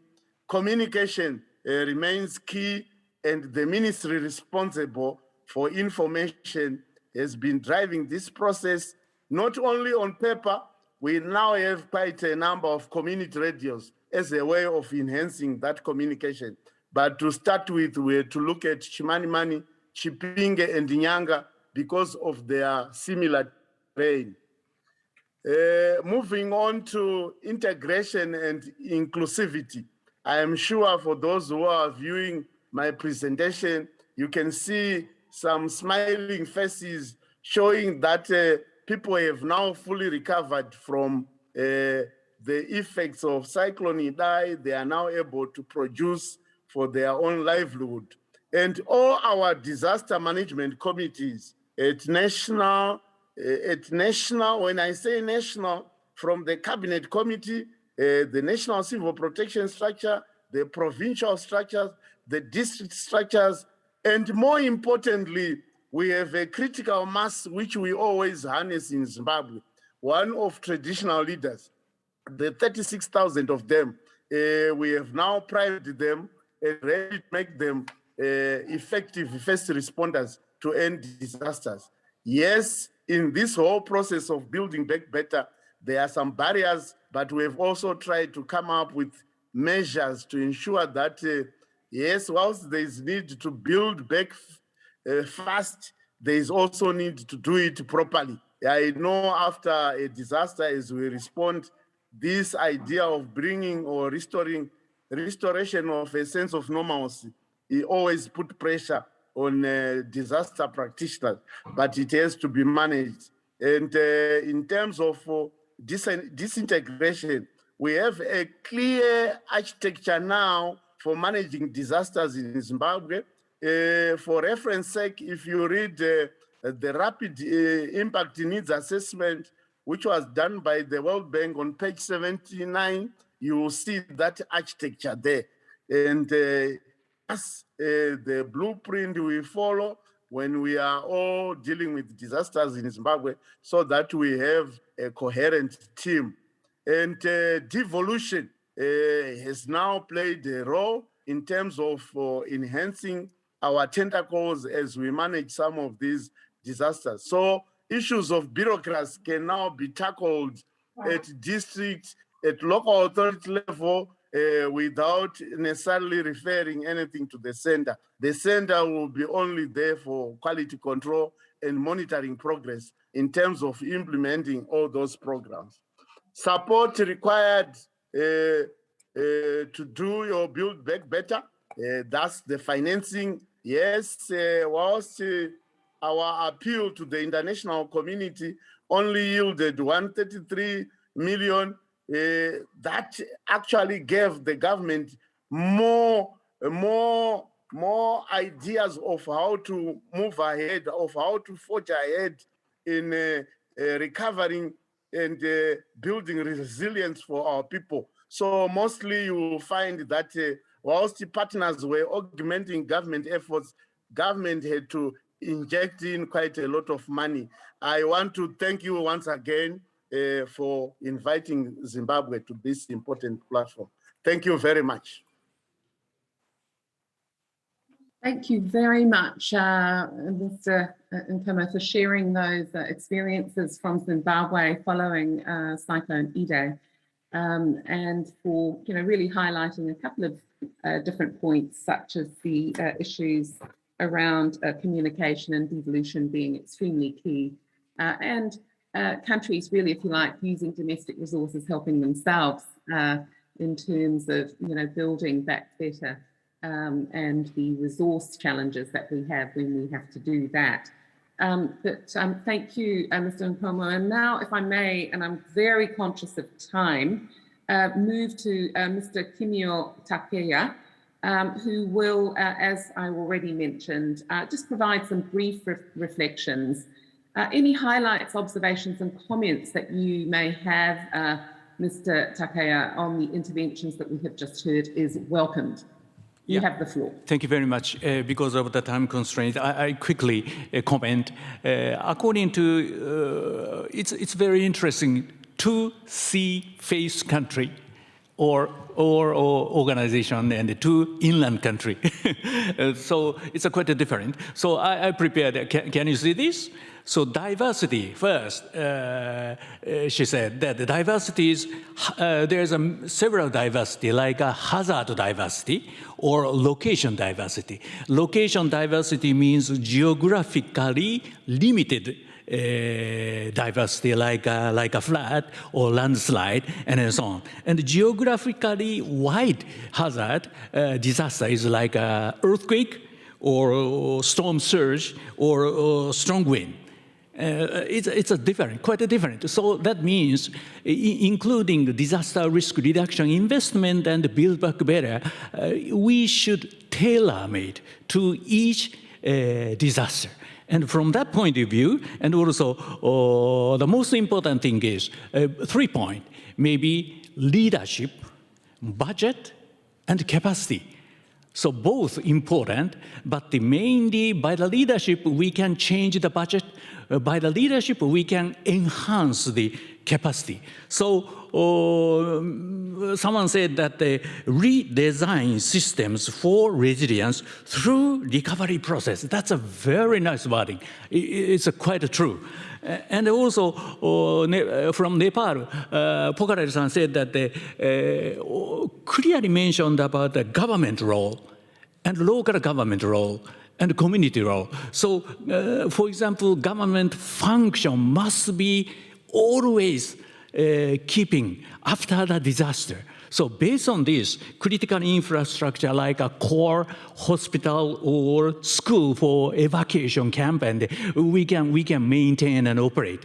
But once government facility shut down, we cannot support the people. So from that point of view, Pokhrel-san showed the social, he enhanced the hospital, school, government building. That's a very core infrastructure for after the disaster happened. So from that point of view, these panelists shows a very nice concept, and remaining is how to get the budget and how to prepare before the disaster happened. Build back better is second best for the disaster risk reduction. Thank you very much. Thank you very, very much, Mr. TAKEYA, for an excellent summary of this first panel of the forum. And in fact, I understand, I'm just looking at the chat, I'm being helped by by colleagues in the IRF. I see that there is a question for Professor TAKEYA.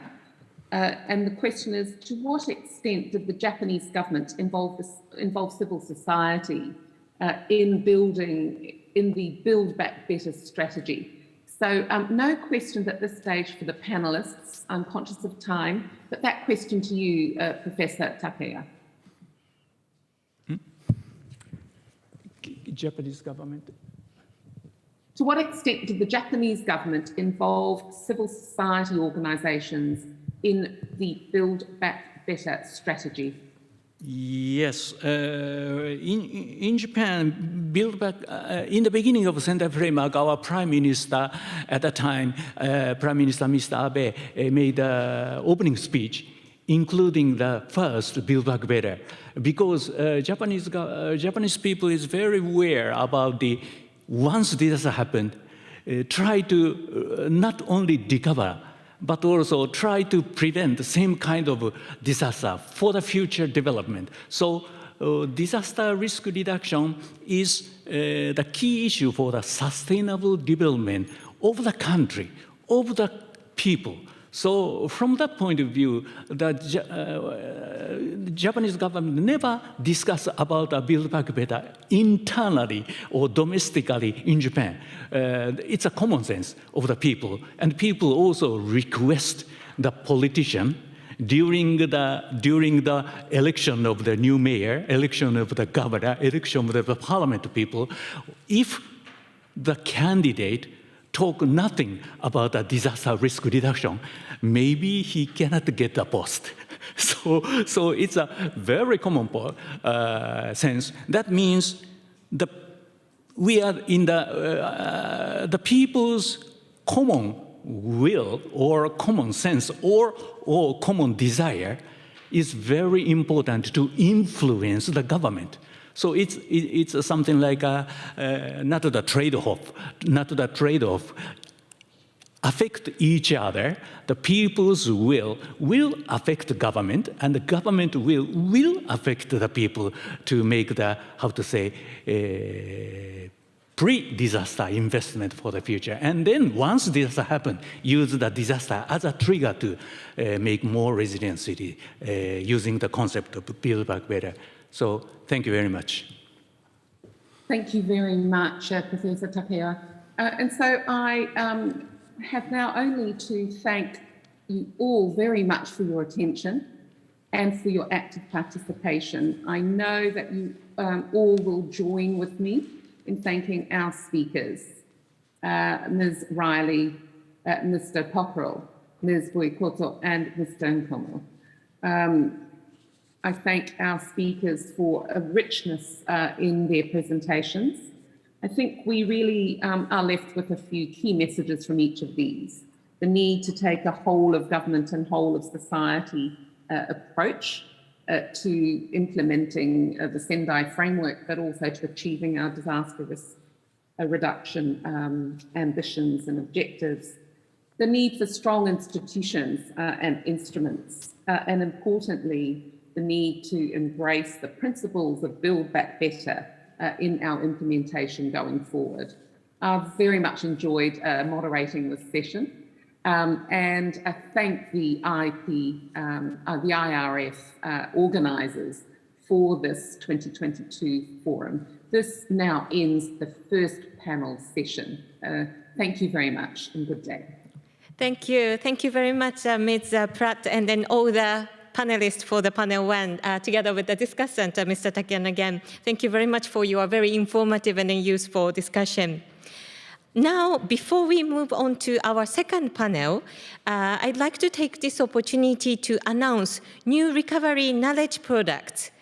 There are 2 recovery knowledge products publication by UNDP. So before going to the next section of the forum, I'd like to show one video to launch the 2 publications handbook on recovery institutions and then housing reconstruction. Greetings, colleagues, disaster risk reduction practitioners, and development stakeholders. The increasing frequency, intensity, and complexity of crises are affecting millions of people around the globe, posing enormous challenges to reaching the Sustainable Development Goals. More than ever, the global pandemic has exposed the weaknesses of current institutional, legislative, and policy frameworks to deal with such outbreaks, but has also shown the ability of some countries to adapt and adjust in the face of an unprecedented crisis. Such crisis requires us to capitalize on past recovery experiences while taking a closer look at how these responses were managed at the institutional and government levels. Effective and efficient recovery processes are important to protect development gains that remain after an adverse event and to build resilience, or as I like to say, build forward better to improve development pathways. In order for this to occur, it is imperative that countries have a clear institutional setup to lead, manage, and monitor their recovery efforts. With this in mind, I would like to present UNDP's handbook on recovery institutions at this International Recovery Forum. The handbook is a great tool for policymakers and practitioners to exchange experiences and discuss the challenges, opportunities in advancing a resilient recovery agenda. As recovery is multidimensional, this handbook is intended as a resource for anyone tasked with developing, supporting, and implementing institutional recovery plans. The handbook is informed by the analysis of 6 case studies from Chile, Indonesia, India, New Zealand, Serbia, to Mozambique, and it presents key elements for success and good practices. The key driver behind the handbook is our strong collective desire to see countries and communities recover quickly and become more resilient, facilitated by the most appropriate and robust institutional arrangements. We hope this handbook will inform efforts of governments and international agencies to better plan and lead a successful recovery process. Thank you for your collective efforts. Greetings, colleagues and friends. As you may know, disaster events and resulting economic losses have nearly doubled in the last 20 years. The frequency, magnitude, and impact of crisis is on the rise. Despite advances in reducing disaster mortality related to hazard events, direct economic losses have risen significantly due to damage to both private and public infrastructure. While loss of infrastructure disrupts services, loss of housing for a poor family can have even more devastating and lasting consequences. The increasing frequency and severity of disaster events lead us to reflect on how to reduce the risk of damage or total loss of a home, how to prepare for hazard events, and to support those who have lost their homes in the aftermath. Following the 2015 Nepal's earthquake, UNDP supported the construction of 26,912 houses in the Gorkha district, helping homeowners to access funds, technical assistance, and the knowledge required to rebuild their homes. Funded by the government of India, this initiative not only facilitated the rebuilding of homes, but also contributed to the localization of viable disaster resilient technologies that reduce disaster risk and increase resilience. UNDP's handbook of owner-driven housing reconstruction has been developed based on Nepal's post-earthquake housing reconstruction experience. It seeks to inform and to guide post-disaster housing recovery efforts in any context. By developing this handbook, we want to share the knowledge gained by UNDP to support inclusive housing recovery efforts. While the handbook provides technical information on housing reconstruction and its processes, it never loses the focus on those most affected, encouraging the reader to take into consideration how to develop participatory, inclusive, and transparent housing recovery processes. We hope that you will join us in sharing this experience globally and take forward the Nepal example of owner-driven housing reconstruction to all crisis-affected communities. Thank you. Thank you very much. So these 2 handbooks by UNDP, we will post them on the IRP website so you can have a look after the event. Now we will have a very short break for 3 minutes. while we set up for the second half of the forum. So please stay with us. We will be coming back in 3 minutes, means 16:12, 12 past 4 p.m. in Japan Standard Time. So see you 3 minutes later. Please stay online. Thank you.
Welcome back to our participants from around the world.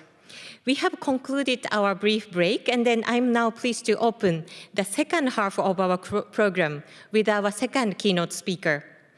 Our second keynote speaker today is Mr. Cynthia Spisak. She is the Associate Administrator for the Office of Policy and Program Analysis in the Federal Emergency Management Agency, FEMA, Government of the United States of America. She will be presenting forward-looking perspectives in Build Back Better towards 2030. Ms. Spisak leads FEMA's strategic and resource planning, data analytics, policy audit, and the international affairs functions. Prior to this role, Ms. Spisak serves as the Deputy Assistant Administrator for the Federal Insurance Directorate. In this role, she led flood insurance operations, helping run the National Flood Insurance Program. Ms. Spisak, please have the floor. Hello, and thank you for the opportunity to speak with you today. My name is Cynthia Spisak, and I serve as the Associate Administrator for Policy, Program Analysis, and International Affairs within the United States Federal Emergency Management Agency, also known as FEMA. It's an honor to be part of this esteemed forum. FEMA has enjoyed participating in the International Recovery Forum and learning from you over the past decade. We are coming together during an interesting inflection point for the field of emergency management. As we are all well aware, we are entering the third calendar year of a devastating global pandemic, which has challenged our systems, plans, and personnel, while fundamentally reshaping societies. At the same time, we've faced simultaneous significant natural disasters, as climate change is increasing the frequency and severity of disasters worldwide. The increased demand on first responders, emergency managers, local and national governments means we are confronted with solving problems that are well outside of the scope of what we've done before. Communities are also experiencing their own unique demands as they face longer recovery times from multiple types of emergencies and disasters, which may be compounded by repeat events. It is in this context that I'd like to share with you some perspective from my agency on forward-looking perspectives for building back better towards 2030, specifically as it relates to how we've learned from and implemented the Sendai Framework for disaster risk reduction and what priorities are necessary to make further advancements in disaster recovery. In order to approach priorities, such as enhancing preparedness to build back better, we need to develop solutions for recovery issues that are flexible and adaptable to meet the specific needs of the communities affected by disasters. Bringing key recovery stakeholders at all levels of government prior to an event together, for example, in recovery-focused exercises, can help stakeholders map out desired recovery outcomes in advance. We recommend a priority that focuses on partnership building around long-term recovery prior to disasters. Since the Sendai Framework started in 2015, FEMA has created recovery-focused guides for state, tribal, territorial, and local stakeholders to support pre-disaster planning and preparedness efforts. Some of these guides include pre-disaster recovery planning guides for local, state, and tribes, a disaster housing guide, a disaster financial management guide, and building a private-public partnerships guide. So how can we still challenge ourselves to improve in a recovery preparedness, planning, and implementation? When it comes to achieving recovery outcomes in our current environment and the environment we can anticipate in the future, planning and preparedness initiatives need to capture potential cascading and escalating impacts in disasters. COVID-19 taught us that there are certain dependencies that we rely upon to accomplish recovery missions, such as trained personnel, people, and equipment. When there are shortages in those dependencies, we struggle to achieve our desired recovery outcomes. Plans, as they currently stand, don't always fully capture shortfalls if these dependencies are not available. Disaster planning and exercises are often incident-specific and do not consider competition for assets between simultaneous, multiple incidents. Competition for scarce resources between multiple incidents will impact capabilities and can cause delays in desired response and recovery outcomes. Pre-existing community conditions, such as aging infrastructure or a lack of affordable housing, can become exacerbated post-disaster and can contribute to recovery challenges. More attention must be given to strengthening these kinds of systems pre-disaster. Establishing and integrating the desired recovery outcomes early in a disaster event can go a long way to realizing those desired outcomes sooner. Developing guidance and tools related to measuring progress and success, such as recovery indicators and metrics, could help stakeholders determine those steps that are necessary to achieve recovery from disaster. I'd like to speak to some of the emerging challenges we face and how FEMA is addressing them. We know the risks in front of us are growing, and they are interacting with each other in a way that challenge our resilience. We are seeing tremendous and often rapid change in both the landscape of risk and our professional roles. As I've already mentioned, compounding multiple disasters, specifically how to deal with more frequent incident-specific natural disasters alongside long-term crises such as a pandemic, will be an ongoing challenge looking out to 2030. I'll talk more about climate change in just a moment. However, one prominent emerging challenge I'd like to highlight has to do with the impact on personnel that I think we can all relate to. Since recovery can take months or years, the burnout of our employees is possible, which in turn can lead to high turnover rates and can impact the speed and quality of recovery operations. Providing funding for long-term recovery positions or mental health support may help address these issues. As is becoming clearer by the day, the rapid changes caused by climate change threaten and bring new risks to all communities. FEMA is addressing the effects of climate change by making climate resilience an agency priority, starting with the creation of a climate resilience framework, as articulated in the 2022 to 2026 FEMA Strategic Plan, which addresses the following objectives. First, increasing climate literacy among the emergency management community. Second, building a climate resilient nation. And third, empowering risk-informed decision-making. The emerging risks of climate change require climate resilient communities. Steps identified in FEMA's Climate Adaptation Assessment Report support this need. I'll give you a couple examples. First, by strengthening preparedness and readiness efforts, we can address new and emerging risks that are the result of warming climate. Second, by developing strong coordinated partnerships that leverage the resources and expertise of the federal interagency, state, local, tribal, and territorial governments, the academic field, nonprofit organizations, and the private sector. Third, acknowledging the disproportionate impact disasters have on underserved and minority communities and targeting resources to these communities. Fourth, incentivizing risk reduction by leveraging federal level investments to encourage resilient behavior at every level of government, such as insurance coverage, resilient and sustainable building code standards, and mitigation investments. Fifth, leveraging available climate data and future conditions to make risk-informed decisions regarding planning for, responding to, and recovering from disasters.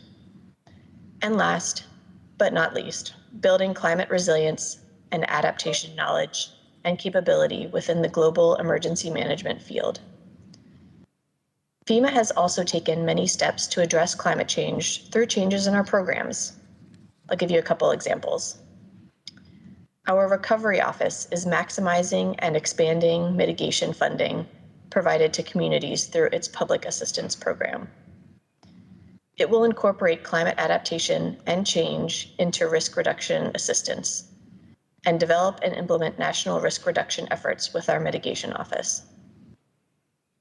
Recovery is also supporting a multi-year initiative to incorporate climate literacy into relevant training, planning, grant eligibility, and exercises, as well as efforts to develop a communication strategy and a charge to establish a climate change community of practice in the agency.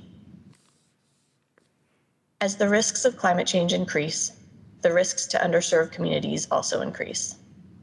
The emergency management field must incorporate principles of equity into its programs and services to reduce risks to historically underserved people and communities. FEMA is taking the following steps to build equity into its recovery programs and to make sure the assistance it provides to individuals following a disaster is equitable by expanding program eligibility to better support underserved survivors and increase their opportunity to receive assistance from FEMA, improving access to programs and services by reducing unnecessary administrative burdens, and increasing outreach and technical assistance to those that need it most. Improving customer experience and operational messaging to make sure all survivors and communities have the information they need to make the right decisions for their recovery. and improving the collection and analysis of data to better understand how recovery programs support underserved and minority survivors and communities, and how to best leverage that data to improve the equity of recovery outcomes. FEMA is committed to leading the emergency management community to take on the challenge of climate change for years to come. In closing, FEMA's 2022 to 2026 strategic plan provides a starting point to address these issues. Central to our plan is a people-first approach. The idea that ultimately disasters are about people who experience them and the people who respond to them. Forums like this one afford the opportunity for us to reflect on what we can learn from this moment, from each other, as emergency management professionals, policymakers, and practitioners. We have the responsibility to think about how we can use this moment to trigger positive change and better prepare to support our communities and nations in the future, given ongoing and emerging risks. We can continue to look to the Sendai framework for guidance on building back better as we adjust and innovate to meet our real challenges. Thank you again for this opportunity to share my thoughts with you during this year's International Recovery Forum. We look forward to participating in fruitful exchanges and presentations through this and future events. Thank you very much, Ms. Spishak, for your excellent keynote presentation. I'm now pleased to open the second panel session, Redesigning Systems for Resilience Through Recovery, setting the agenda for advancing Build Back Better through 2030. I'd like to introduce our moderator. Ms. Paula Albrito is the Chief of Branch, Intergovernmental Processes, Interagency Cooperation and Partnership in UNDRR. In her current role, she supports intergovernmental processes in addressing disaster risk reduction, coordinates interagency efforts in supporting the Sendai Framework implementation, and she builds on partnership efforts towards risk-informed investment and actions. We have 4 panelists in the panel too. Mr. Ramesh Subramaniam, Director General of the Southeast Asia Department, Asia Development Bank. Ms. Stembiso Gina, DRR Unit Senior Program Officer, Southern African Development Community. Mr. Jose Oliveira, National Director, National Directorate for Risk Prevention and Management, Government of Portugal. Mr. Jerry Fano, Head, Project Impact Analysis and Evaluation, Department of Public Works and Highways, Government of the Philippines.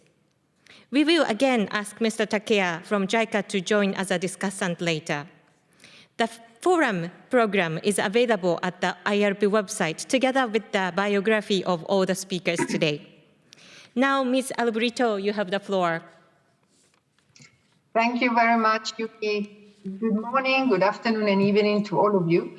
It is a pleasure to moderate this panel that will allow to share considerations and reflection, paving the way towards highlighting, prioritizing, and innovating, building back better, mindful of the face reality of multiple hazards and systemic risks. Our panel will offer the opportunity of leveraging advances in risk reduction in recent years and lessons learned from the past to identify good practices that leads to transformative and resilient actions in recovery.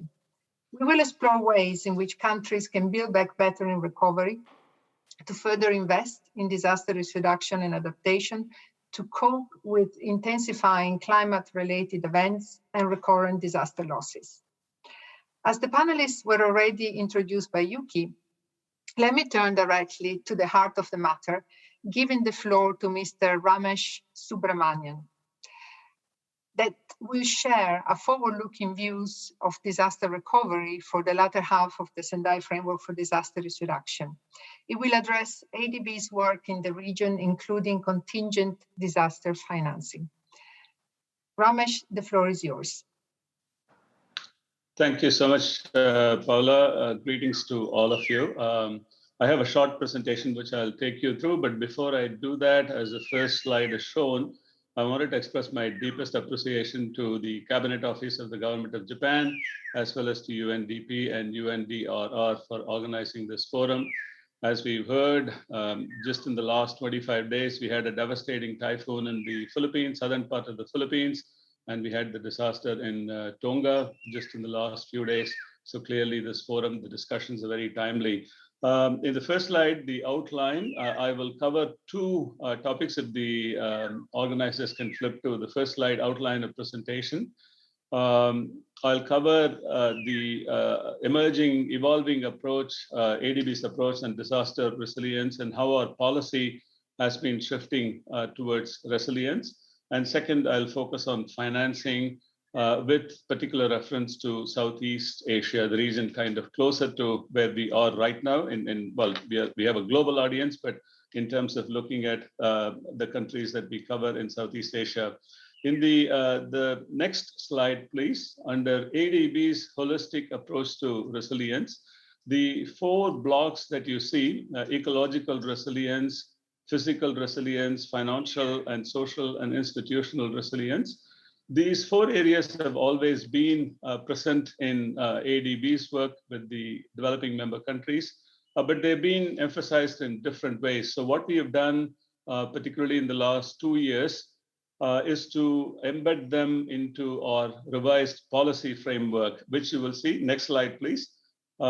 Which also shows how we have shifted our overall policy framework to boost resilience.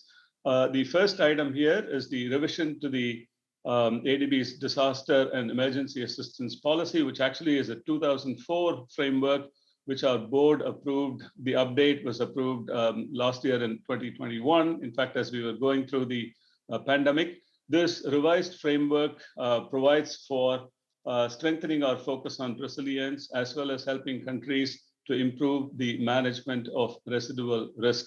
The 4 principles in terms of focusing on the principle that risk management begins with risk reduction, mainstreaming resilience and disaster risk management considerations, making them part of the development process instead of just being on a reactive manner, and helping countries to countries with differentiated risk profiles to create opportunities for enhanced resilience, as well as focusing in a very clear manner, starting with relief, recovery, and to go into reconstruction interventions. Next slide, please. The second thing that has been done again in the last year is to revise our emergency assistance lending policy. Next slide, please. Which the key changes there focus on project preparation, provision of reconstruction assistance. And it also includes early recovery activities such as rehabilitating critical infrastructure, which would also be key to meeting basic needs that are identified through damage and needs assessment or loss assessment. And the last items you see on the screen is to establish a second window under our Asia Pacific Disaster Response Facility. We have recognized through years of supporting our countries that a lot of countries, particularly at disaster times, need a lot of support, technical assistance support in the early days in the aftermath of disasters. And this is what particularly this expanded window does. Next slide, please. I'll now go into providing you with some illustrative examples of ADB's assistance. A caveat that I wanted to make here is that finance is obviously very, very critical when countries are looking at post-disaster assistance or post-pandemic assistance, as we've seen. But here, in terms of particularly disaster risk management, we as an institution actually have to improve ourselves in terms of counting the assistance that we provide. We do a large number of projects. Just to give you an idea, over the last 5 years alone, 575 loans, grants, technical assistance projects have DRM features, but not all of them are classified from a financing point of view as providing support. But in terms of direct assistance, we provided $3 billion. But the figure that you see is Southeast Asia. Over the last 30 years, we provided upwards of $10 billion of assistance. For natural disasters, it amounts to $1.7 billion in loans and a large $400 million grant that was provided. Professor TAKEYA spoke about the devastating Indian Ocean tsunami that hit the Aceh province in Indonesia, Typhoon Haiyan in the Philippines in 2013, as well as the more recent Palu earthquake and tsunami in 2018 in Indonesia. Now, all these assistance packages are focused very clearly on Build Back Better principles. Of course, in 2004, we did not have it, but clearly at the request of the then Minister of Planning, who is now the current Minister of Finance, Minister Sri Mulyani, we had focused on how can infrastructure principles, quality infrastructure principles, which also emerged later, could be incorporated at that time, and also focusing on inclusion and addressing disaster risks through greater resilience. Next slide, please. On contingent disaster financing, this is a new instrument that has been introduced by ADB in April 2020. In fact, as we were entering into the COVID-19 pandemic, what we've done is the CDF was expanded to include pandemic response. Natural disasters have always been there, including pandemic response mechanisms through disbursement triggers. What we did was, as two immediate projects, one in the Philippines for 500 million and one for Indonesia for 500 million, with combination of pandemic as well as disaster triggers. Now, the advantage of this modality, it's a dual purpose. It provides for rapid liquidity support, but also at the same time enables policy reforms, deeper policy reforms in the countries that we operate in. And finally, the last slide, if you go to the next slide, please. Pandemic, obviously, needless to say, has been devastating in the region, particularly in Southeast Asia. And we have provided over $5.4 billion of support through what we call as a COVID-19 active response and expenditure support program. Significant assistance has been provided for vaccines because clearly everyone needs to be vaccinated for us to address the impact of the pandemic.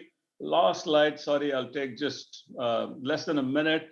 Now, in the context of building back better, focusing on climate change is very, very critical.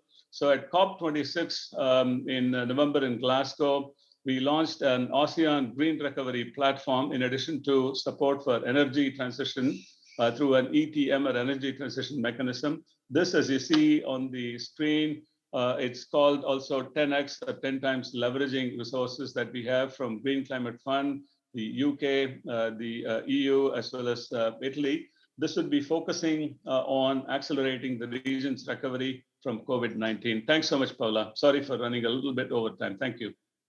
No problem at all, and thank you very much, Ramesh, for this overview. Really, your presentation has allowed to focus on one of the most important elements related to recovery financing and overall disaster resilience financing.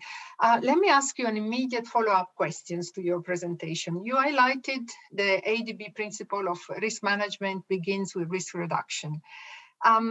Can you tell us what action you would suggest to be taken by other institutions to build back better approach and increase risk reduction attention? Basically, what were the steps within ADB that ensured the development and systematic implementation of this important principle?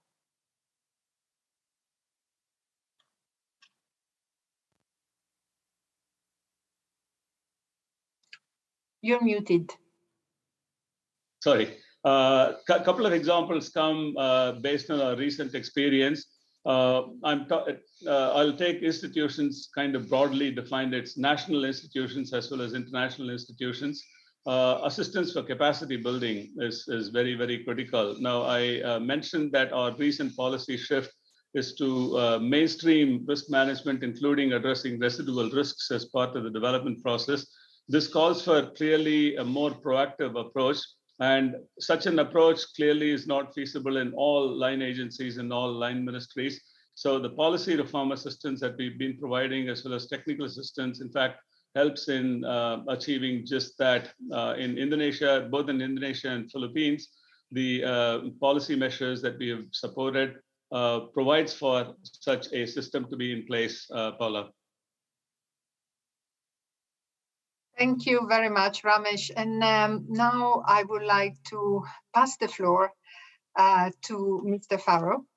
Mr. Farrow, you're going to be taking us through the experience resulting from different typhoons that affected Philippines, and also sharing some learning and vision on building back better. Mr. Farrow, the floor is yours. Thank you very much, Paula Albrito, for giving the opportunity and for inviting me here in the session 2 as a panelist to assess and draw insights and experiences of the national governments in building back better in recovery from disasters. As you see, the situation in the world that we live right now have changed significantly due to the onset of COVID-19. We are aware that water-related disasters such as floods and droughts will continue to be an imminent threat in countries and cities under the COVID-19 pandemic. Challenges on disaster risk reduction strategies and actions are still increasing, especially designed for the current pandemic situation that will protect us from flood and droughts in the affected areas from becoming epicenters of pandemic explosion. In the Philippines, we are always visited by 21 typhoons a year. And out of these 21 typhoons, around 3 develop into destructive ones. Given that flood disasters has occurred during the pandemic here in the Philippines, specifically on November 12, 2020 with Typhoon Bamko, a powerful and deadly Category 4 equivalent typhoon that struck the capital city of Manila. And it was the worst flooding in the Philippines since Typhoon Ketsana in 2009. Next slide, please. In this presentation, I will be showing you the efforts that we have undertaken to build back better after Typhoon Ketsana in 2009. Well, in 2020, we were visited by 4 typhoons that are supposed to be spread out in the months, rainy seasons, but actually affected us in the whole month of November. So it started with Typhoon Bamko, and this affected around 3 million people in 8 provinces or 8 regions, leaving it devastated. Next slide. The most affected area is the capital city of Metro Manila, wherein the headwaters or the watershed of the Upper Marikina River Basin was heavily inundated, and the areas were heavy with runoff, so much that the flood waters in our man-made channels, our floodways, these were overtopped. The main thoroughfare, the EDSA, this is the main thoroughfare in Metro Manila, this was flooded, and even the cities and municipalities around the biggest lake in the Philippines, which is the Laguna Lake, was also heavily inundated. Next. When disaster data came in, around 6,000 barangays and around 4 million people were affected during that time. And when it comes to damage in agriculture, around 4 billion pesos in Philippine pesos were registered, and the damage to infrastructure around 9 billion pesos. Next slide, please. When we tried to have a grasp of what happened, we were able to get the facts and the findings regarding this, the water level and the peak discharges in this Pasig Marikina River Basin, and the ways forward on how we can address this.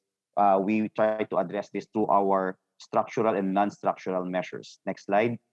For the rainfall, we were able to compare between Typhoon Ketsana in blue and then Typhoon Bamko in green, and almost similar amount of rainfall. But in the case of Typhoon Ketsana, the amount of runoff or the rainfall was just gentle, but in the case of Typhoon Bamko, it was very rapid, causing immediate flooding or inundation in the upstream portion.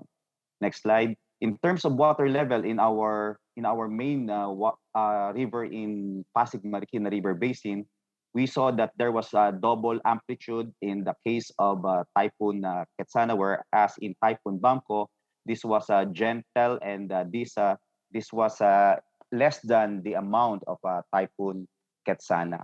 And why heavy flooding didn't occur around the area of that Laguna Lake? Because during that time, the Laguna Lake was not at its peak, meaning it was in low elevation during that rainfall. Next slide. When we look at the watershed of the Pasig Marikina, we saw that over the years, the heavily building up or the urbanization of this watershed is being experienced, those in color in red, and it shows that the runoff is being amplified because of this building up of areas in the watershed.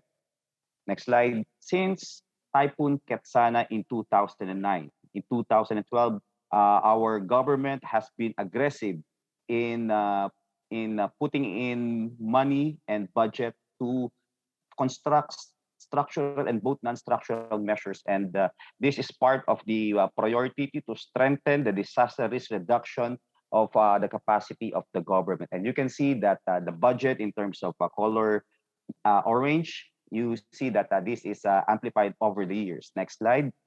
And for roads, bridges, and flood control, again, we are very robust in putting in the budget to mitigate this flood disaster mitigation structures and interventions. Next slide. And when we started building, we found out that the damage actually, although they are almost of the same magnitude, the damage actually was lesser this time as compared in the 2009 flood. And with the floodway and the river channels that we are constructing, actually the Metro Manila area was spared 85% from the damage. Next slide. And there are many more projects that we need to implement, such as more floodways, the spillway, and of course, the improvement of the waterways that I will be showing you. Next slide. And you can see that these are the structures that we are implementing over the years. Next slide, including the floodways. Next slide, please. And the sluice gates that divert the flow from the natural waterway into the man-made channels. And overall, we learned that based on the robust or aggressive funding, pre-investment funding by the government, we can ensure that disaster risk reduction can be implemented and to start recovery in order to build back better for a whole of government approach for a big disaster such as flood disaster. And with that, I would like to end my presentation here and thank you for this opportunity for inviting me to be in this panel. Thank you very much, Mr. Fano. I think your presentation really provided concrete examples and highlights what is needed to have a sustainable approach to recovery and risk reduction. I would like to ask you, zooming out and based on your presented experience, what adjustments or critical measures must be taken to ensure the building back better is no longer treated as an option, but is actually applied in all the recovery initiatives? Yes, just like the experience of Japan in 2015, the word or the term build back better was actually a small appreciation during the time.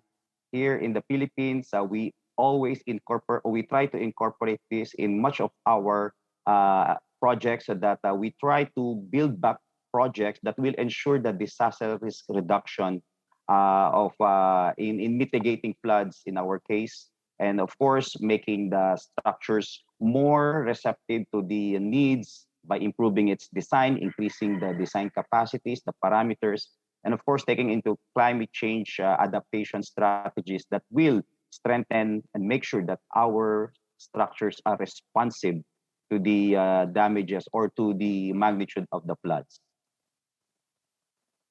Thank you very much for this insight. And I will now turn to Ms. Sitembiso Gina, that will take a regional perspective focusing on building resilience and disaster recovery in South Africa. Ms. Gina, the floor is yours. Thank you so much, and to their excellencies, the distinguished panelists, as well as the distinguished participants. Thank you, Paula, for having us as the SAITO Secretariat. We just want to share experiences that have been made by the Secretariat when it basically comes to disaster risk recovery. And we are going to be basing our sharing of information on 4 questions. Maybe go on to the next slides that are covering on key priorities, the issues that are around recovery planning, and also we want to look at the partnerships that should unfold to facilitate effective recovery, and also we look at the areas of focus as we make a shift to influence the provisions of the Sendai and enabling a systematic undertaking of disaster risk recovery in the global community, in our regions, and in supporting the various member states. The next slide, please. I will share with you a case study that we have on the Sendai, the impacts that we've had in the region on the tropical cyclone Idai that affected 3 countries in particular. There was Malawi, Mozambique, and then Zimbabwe. We are grateful to have had Mr. Nkomo share his experience on Zimbabwe. And we had about 10 lessons that were derived from that particular lesson learning. One of the key ones that are related to recovery was that there was very minimal planning that was undertaken that included or integrated recovery related issues. And also there were issues around recovery resources and also the capacity that was going to be enabling the development or charting the strategic frameworks that are going to be informing the activities that will be implemented in the various countries.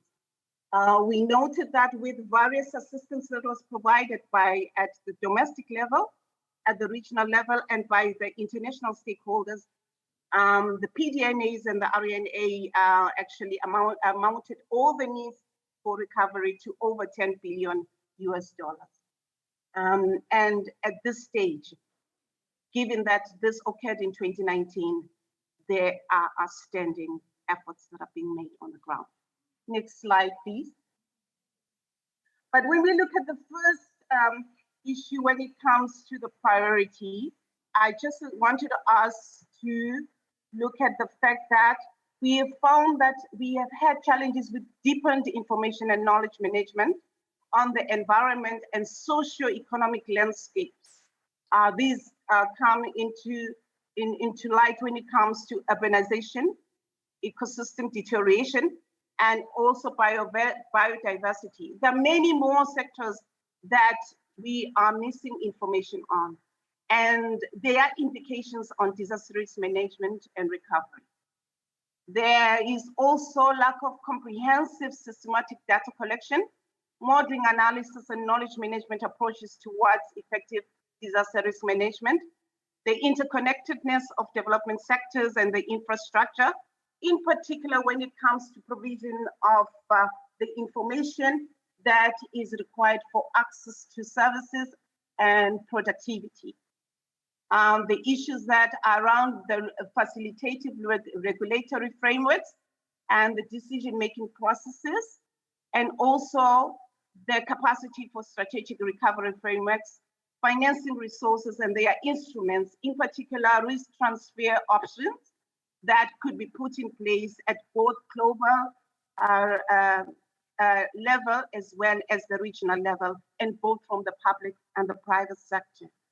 And then lastly, the systematic tracking of how climate change fuels disaster risk to influence recovery and resilience building. The next slide, please. And when it comes to the next question on planning, next slide, please. We found that with planning aspects, we have a challenge with the delineation of recovery in regional and national development planning.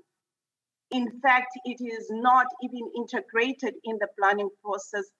And this is one of the large gaps that we have identified when it comes to preparedness for recovery. The embedment of DRR mainstreaming in policy development as a development planning and development accountability tool is also one of the gaps that have been identified as building resilience for the various sectors to facilitate their in situ undertaking of recovery before the convergence into regional or national development platforms.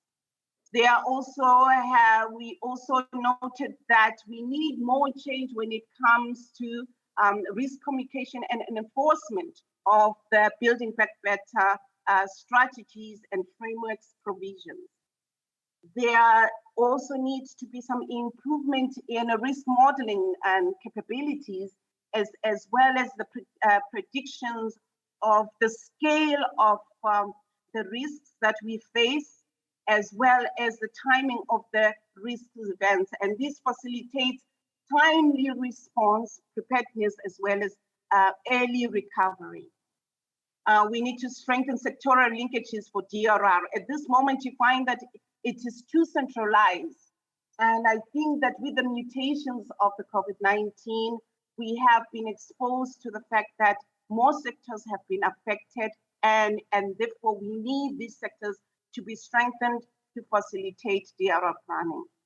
We also need to facilitate the integration of infrastructure standards and codes, given the outstanding efforts that are being made in the various countries when it comes to reconstruction and also the development infrastructure, such as the clinics, the schools that are being affected. We also want to have inclusive planning with consideration for social norms and practice of the most at risk or the vulnerable people. Next slide, please. On the future initiatives, we want to look at the responsive frameworks and engagement on recovery, meaning that we need to look at amendment or reviews of the disaster risk management frameworks to involve better recovery aspects and to facilitate better recovery aspects. And on the partnerships, one of the things that is very, very critical is to have those stakeholders that have worked with us at the regional level to facilitate data convergence. This is regards the multiplicity of the various risks that we are currently facing. We also need partners to facilitate cooperation in pooling of risk transfer resources for resilience building. And we have started working on a study to develop a concept note to develop these various options for insurance building. We also need more partnerships when it comes to research, knowledge building and management to inform the frameworks and decision making. Next slide, please. I just want to share with you some of the things that we are undertaking as a region when it comes to partnerships and sharing of information. We are putting in place a community of practice working with the UNDP. This is basically to provide a consultation forum that brings people together to share on their experiences for recovery. We also want to strengthen the capacities in the region for PDNAs and DRFs for quality contribution to national planning and budgeting systems, as well as looking at the fiscal space in an effective manner. We also want to have a sharing platform for these experiences. And at this stage, we have developed the guidelines and we're in the forum to facilitate the annual meeting of our member states to discuss the issues around recovery. Next slide, please. We also want to facilitate, we also want, the global community to look at the adjustments of or critical measures that need to be undertaken in order to influence the Sendai framework's provisions in the last 7 years. That is deepened DRR integration in regional and national development planning. And we also want to make sure that it's systematic collation of loss and damage information. It might not be loss and damage information, but we want to facilitate an analytic and building of culture for analyzing impacts and their trends, so that this particular information is also fed into national development planning processes, so that it informs timely decision-making. It informs the frameworks that need to be taken into consideration, whether those are at transboundary level, whether those are at national level, but it is just for facilitating that decision-making. We want to also strengthen research and analytics for risk communication and cultural norms.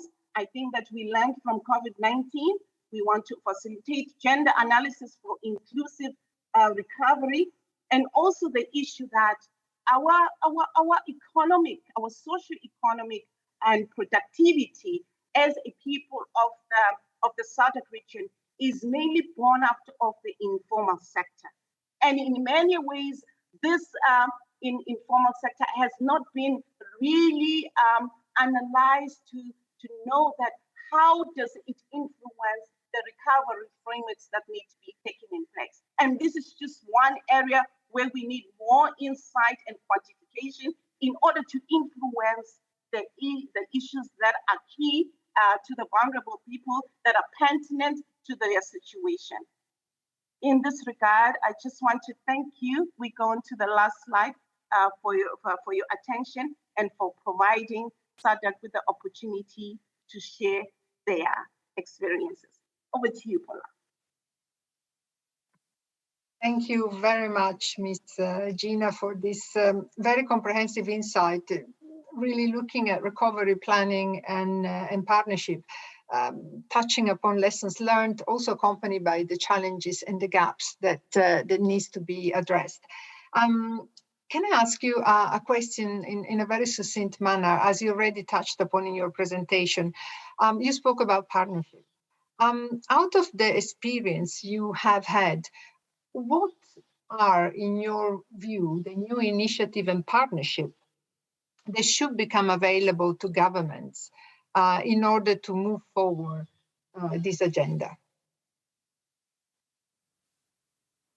In terms of the partnerships that needed to be put in place to facilitate national development, basically, we've had the concept of the PPEs facilitating different development issues over time.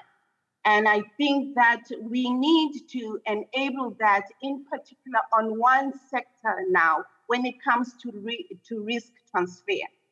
At this stage, it's mainly the commercial sector that is embracing that kind of a partnership. And we need to move this to the public sector so that it also embraces the benefits that could be derived in this regard, in order to bring all the partners together, to bring that comparative advantage, to contribute to facilitating resilience building in affording the availability of the resources to the people that are most at risk, or those productive lines and flows that would be considered in that particular process. Thank you very much, Ms. Gina, very, very clear. And now I would like to move to the next contribution that is going to be via video recorded message that is presenting the role of disaster risk reduction and prevention as the most effective measure for recovery. And for this, I will pass the floor to Mr. Jose Oliveira. Hi, my name is Jose Oliveira. I would like to thank, first of all, to UNDRR for this kind invitation. I work at the Portuguese Civil Protection, and during the last 12 years, I've been the Deputy Director for Prevention and Risk Management.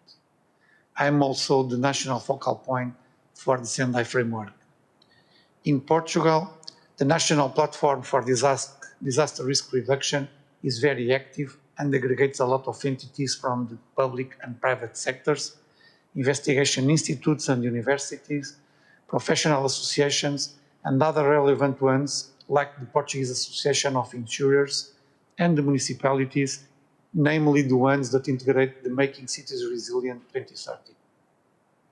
For the last 6 years, all those entities that represent multi-sectorial and cross-governmental areas are cooperating between each other within the coordination of civil protection to develop guidelines and implement projects for risk reduction.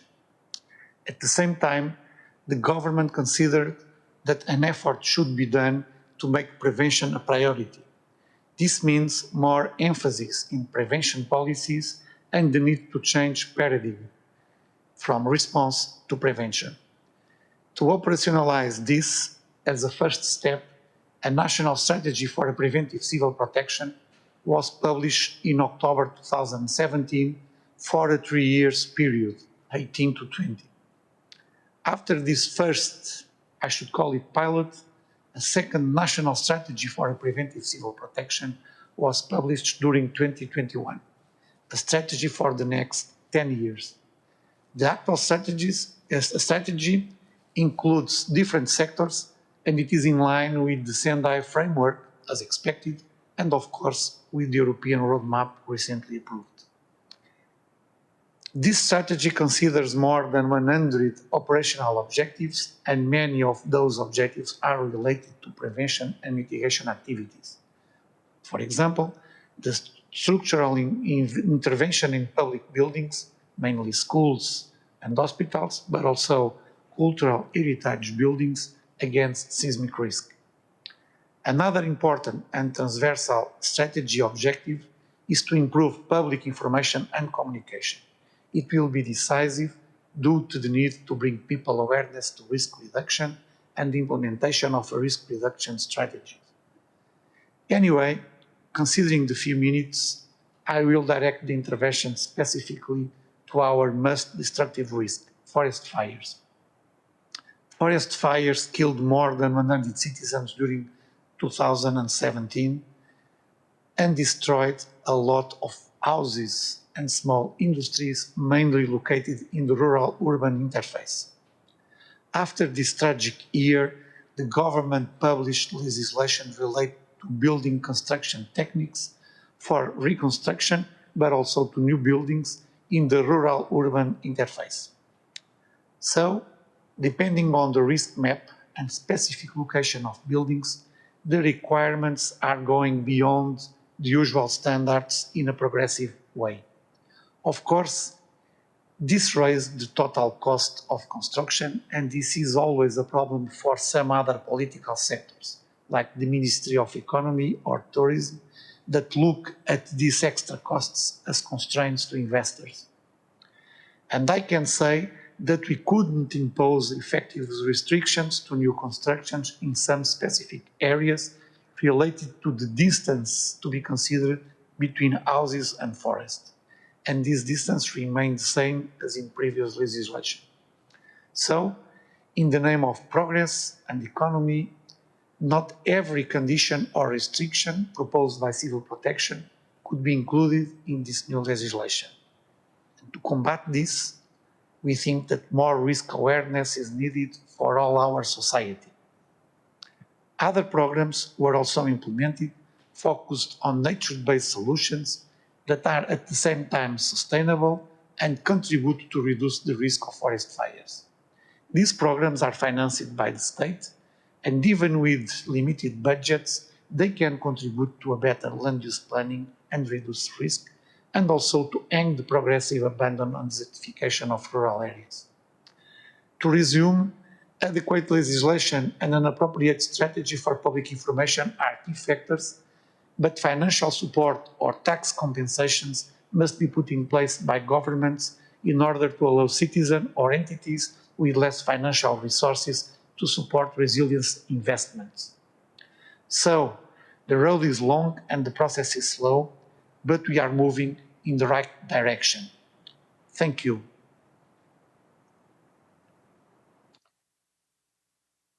Thank you very much to Mr. Oliveira, highlighting and focusing on how building societal resilience will be the most important step to contain and mitigate the adverse impact of future shocks. His reflections really captures also the heart of the issue and the solution, governance of risk, addressed in his statement through the National Platform for Disaster Risk Reduction, but also changes in legislation and increasing investments in disaster risk reduction. So thank you, Mr. Oliveira, for sharing this experience in Portugal. Let me now turn to our discussant, Mr. Takeyah. Mr. Takeyah, all panelists touched upon an element that is becoming more evident, the systemic nature of risk. In light of this, how do you see the future way of working in recovery? Over to you. Yeah, thank you very much. In the beginning, as I talked about the structure, logical structure of a Sendai framework, but I didn't show the phasing of the Sendai framework. Just the Sendai framework, we decided two phases.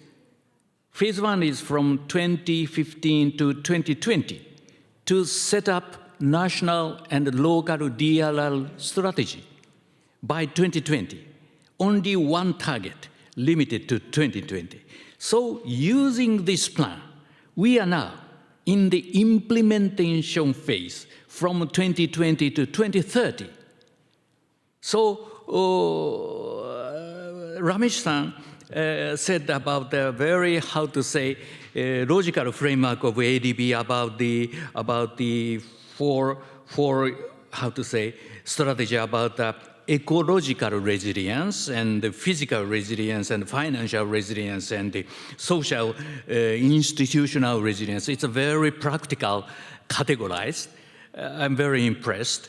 Anyhow, using these kind of, how to say, structure, we are now facing to implement.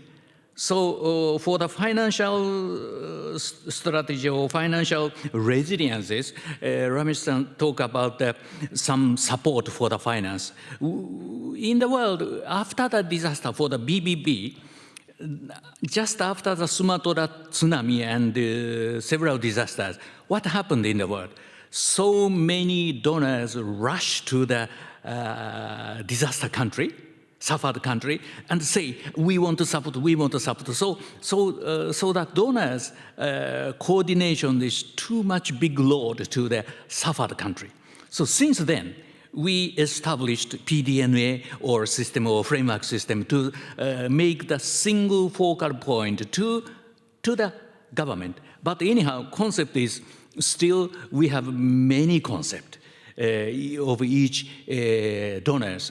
For example, for the JICA, we have the standby loan, which we, before the disaster, we agree with the government. After disaster happened, you can use immediately within the same day, for example, $500 million US amount, such a kind of, that's a financial support, but the substance discussion is not so deeply done before. But after the Sendai framework, we are very clearly, Japanese government is very happy that every donor, not talking about a Build Back Better, as I said, how to realize it. So it's a very important phase we are now. So, and from the, one of the ladies said that as I shown, we are now the implementation phase, but during the 2020 to 2030, during even in the implementation phase, for the pre-disaster prevention investment, some disaster happened randomly, unexpected disaster happened without any preparation or without any prevention, how to say, investment. So in that case, the Build Back Better concept is always to support for the future. One, how to say, facility for make the original plan using that disaster to realize more quickly. So that's a very important policy. And for example, for the Japan case, we, after the World War II, we spent 7 to 8% of the government budget to DRR. Just after the World War II, even on the street, we have the parent lost kid shoe shining each other. Such a poor situation, we spend 7 to 80% of government budget to DRR for 3 or 4 decades. Based on these kind of 30 or 40 years stock of investment, we can enjoy today's prosperity. So pre-disaster investment is most important, but unfortunately, before the investment completed yet, the disaster happened, we can mobilize Build Back Better concept to push the politicians or political decision makers back to make more resilient or strong society than before.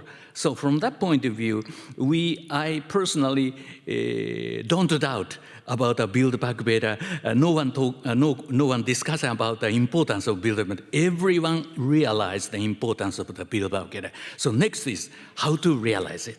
So we are very happy to, how to say, leadership of UNDRR and also ADB. I was so impressed about Ramesh-san's presentation. I had an experience to go to 2010, go to Pakistan together with from the ADB team at that time. So I'm very happy to hear about it. Thank you very much. Thank you very much, Mr. Takea, for this overview and insight. And I'm also excited because through your presentation as a panelist and as a group, you have triggered questions from the floor. So let me touch upon some of the questions that we have received and whether you could just be very succinct so that we can tackle a few of them. The first question is actually for you, Mr. Fano. And the question is, as you're looking into more greener infrastructure or natural-based solutions in the case of Maritikina watershed, which is a protected area, what are you thinking and planning over this? If you could just touch upon this dimension. Thank you. Thank you very much, Paula. Actually, after Typhoon Bampo this 2020, we try to look more deeper into the implementation of restricting the area to no-build zones so that we can protect these watersheds. And we are surprised that people actually are starting to build their communities inside the watershed, and we try to restrict them by having a more stringent implementation of our law. We have many laws here in the Philippines regarding the protection of this watershed, but of course, all of this boils down to the strict or actual implementation on the ground, and we try to look on that. And yes, aside from these green infrastructures, we are basically looking at the green infrastructures that can mitigate and complement flood mitigation in these flood-prone areas. Thank you. Thank you very much, Mr. Fano. And then there was a question for you, Ms. Gina. Whether you could succinctly elaborate on the process of compiling loss and damage data, and whether you believe this approach can be taken from a bottom-up consideration in order then to move up to the national level.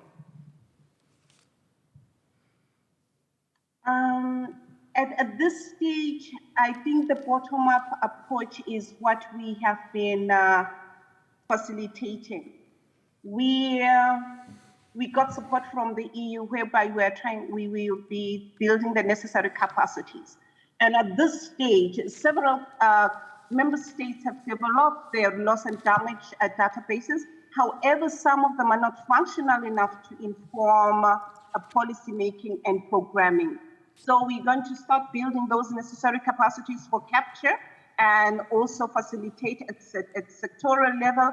And then we want to facilitate the convergence of such at the regional level so that we can feed into the AU in the long run. Hopefully by 2028, that particular pathway and process will be finalized. I submit. Over to you, Marc. Thank you very much, Gina, for this quick but very effective feedback. And now the last question over to you, Ramesh. Are there any best practices in the involvement of community in pre-disaster recovery planning that you have witnessed? Oh, absolutely, Paula. I'd actually suggest the example of the Philippines. In fact, this goes back to it is the community-led and community-driven and development program, CDD program, which the Department of Social Welfare and Development had launched about 15 years ago or so. That, in fact, in post-disaster situations has become quite handy, but learning from the past, the several typhoons, devastating natural disasters that Mr. Fano mentioned, the CDD has now become a critical part of involving pre-disaster planning. In fact, Philippines has avoided large-scale human casualties in Typhoon Odette because precisely of that, because communities were closely involved, local governments evacuated them. They started making preparations ahead of the upcoming typhoon, which actually in comparison, we were all very concerned, but in comparison with what happened in Typhoon Haiyan, Odette was actually lots of lessons learned, Paula, and that's all because of community involvement and in the prior planning. Thank you very much, Ramesh. Unfortunately, we don't have any more time for questions, and I will need to move towards the closing of this panel. But let me express my appreciation to the panelists and to the discussant for their insight and reflections. Your sharing has really allowed to showcase how we can renew the efforts in recovery with a fresh, constructive, and also innovative eye to what needs to be addressed in advancing recovery as a constructive and sustainable contribution to our society. At this end, and as mentioned by all the panelists, one overall lessons that we can quickly implement for upcoming emergencies is to build societal resilience for all hazards and stimulating budgetary reviews to invest in prevention. This can really go a long way in mitigating the adverse impact of the future shocks. But to see all this happening in terms of movements, risk governance, and the principles of building back better needs to be in the DNA of our society and decision makers. So thank you very much to all of you again, and I will pass the floor back to Yuki. Thank you. Thank you very much, Ms. Albrito, and then thank you very much for all the panelists for sharing your expertise, insight, experiences with us, and then for another excellent session. Before we move into the closing session of this forum, I'd like to invite our general participants online to join us for a short poll.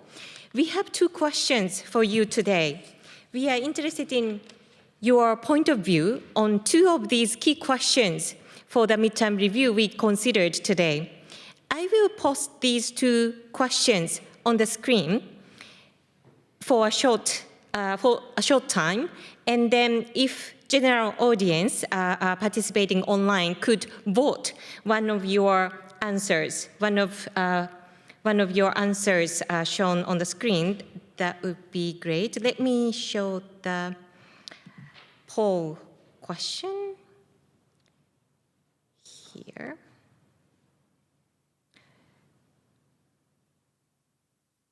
I hope it is being shown. Yes, now the question is coming.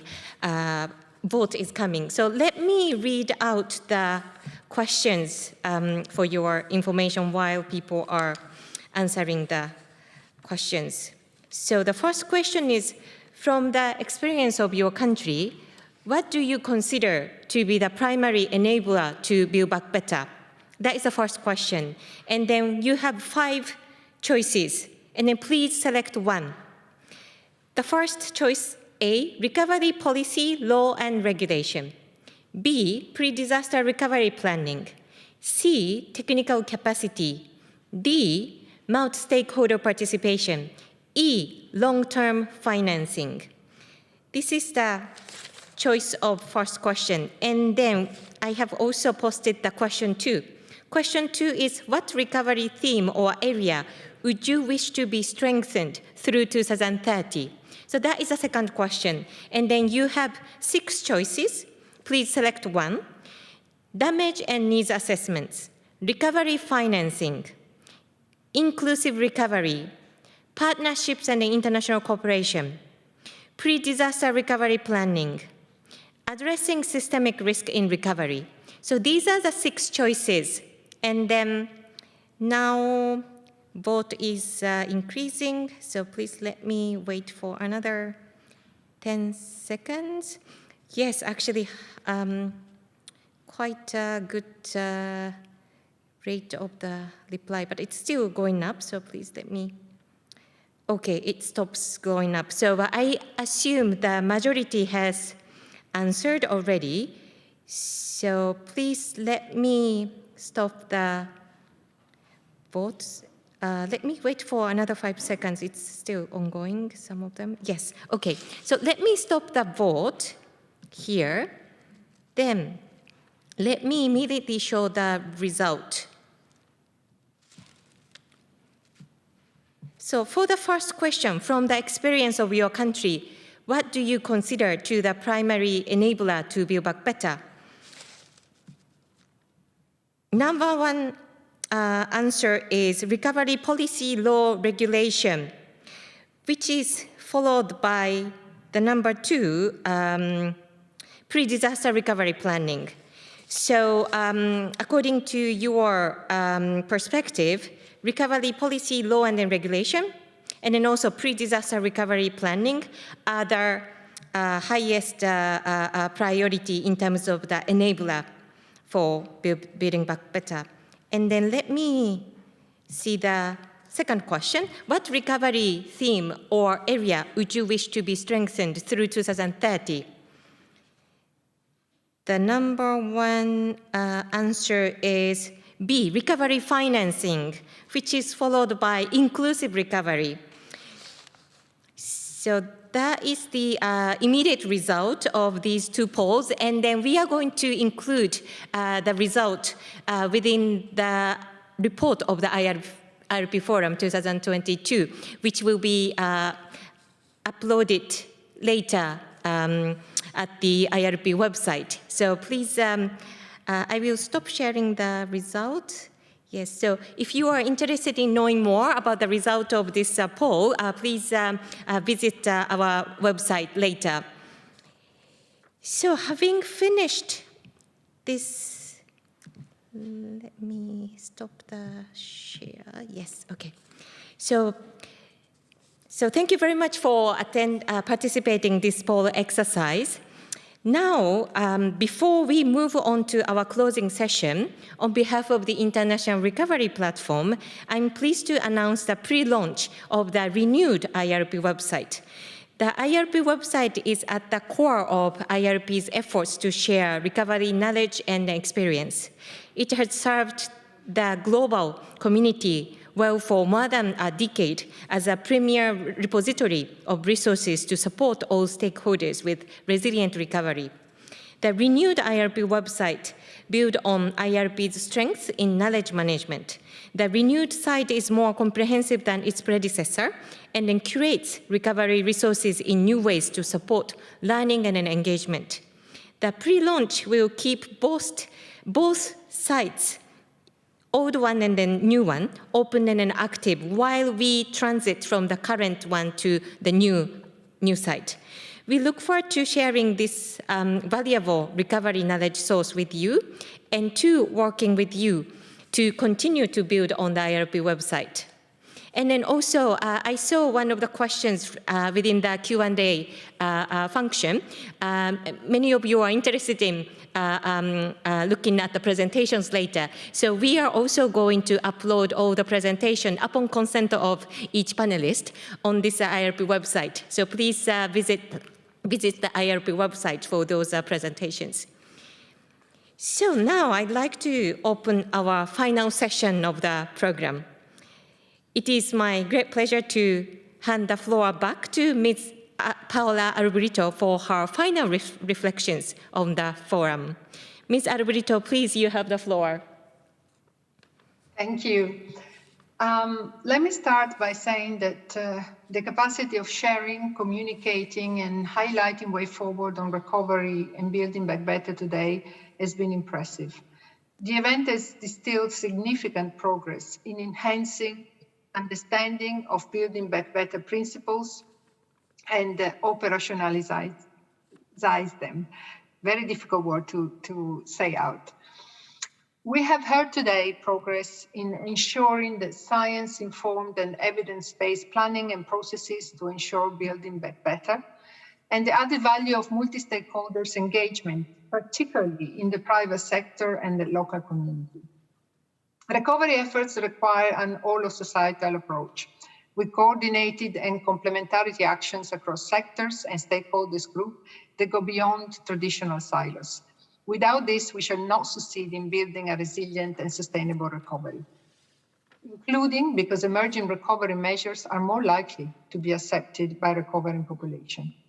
We are constantly learning that crises are cascading and need to be set in context in terms of the countries from its many dimensions, social, economical, and educational point of view. Ensuring that recovery policies integrate a systemic approach to risk as shown by COVID-19, and contributes to building robust multi-stakeholder risk governance frameworks, must be part of our renewed and innovative engagement towards risk-informed recovery. The increasing intensity and frequency of climate-related disasters and their occurrence in an expanding multi-hazard and systemic risk context requires for all of us to build on the past experience while using innovative ways to practice and adapt our existing tools. We heard today that recovery from disasters needs to be part of national multi-year planning addressing development. This will allow to ensure also proper planning, financing, and engagement in long-term sustainable development strategies. Building on the reflection on innovation and governance today, it also emerged that recovery efforts need diverse financing arrangements to help sustain long-term recovery. Therefore, the passage of economic reform is a necessity. Having heard various examples and thinking about the future, an increasing overall message is that building back better in recovery presents an opportunity, not only to recover what was lost, but also to infeed the development work for greater resilience and sustainability. Very happy also to have briefly heard that greening has been viewed as an opportunity for impacted sectors that can pay dividends towards short and long-term economic recovery and resilience objectives. Importantly, this approach also responds to climate change while providing other benefits, such as the preservation of natural resources, further associated with financial and budget engagement. Greening is one of the less exploited and innovative approaches to recovery, particularly when addressing the infrastructure sectors. And I hope that this valuable and forward-looking approach will be used in a more systematic manner in the future. But as time is running out, on behalf of UNDRR, I would like to thank all the distinguished speakers that share their progress, achievements, challenges, and way forward. I would also like to express my appreciation to Mr. Ronald Jackson of UNDP as the chair, and Mr. Murakami of the Cabinet Office of Japan, co-chair of the IRP Steering Committee, for their support and guidance to the IRP Secretariat, which is being coordinated by UNDRR office in Japan. I also thank the team members of the IRP Secretariat for the efficient organization of this forum. The International Recovery Forum 2022 has indeed provided us with a significant venue to reflect on our progress in implementation of Building Back Better in recovery within the Priority 4 of the Sendai Framework and the challenges that remain, while a forward-looking agenda for continued progress have been discussed and identified. I understand, as a next steps, that the IRP Secretariat will develop a substantive report from this forum. I'm certain that substantive discussions at the IRP Forum 2022 we had today will contribute to further the important process of the midterm review of the Sendai Framework. This forum has also set the stage for deliberations of the upcoming 7th Global Platform for Disaster Risk Reduction, organized by UNDRR and hosted by Indonesia, as well as the 5th World Recovery Reconstruction Conference to be held under the banner of the IRP in May this year. Therefore, I look forward to continue this important reflection and discussion with all of you. Thank you very much, Ms. Arburito, for helping us to bring the ideas shared in this forum together and then for sharing your perspective. Now it is my great pleasure to introduce our final speaker, Mr. Murakami Takeo, Director, Cabinet Office of Japan, to deliver closing remarks as the co-chair of the IRP Steering Committee. Mr. Murakami, you have the floor. Thank you. I am Murakami Takeo, a Director in the Disaster Management Bureau at the Japanese government. I would like to express my gratitude to all the participants to this forum, connected virtually from all over the world.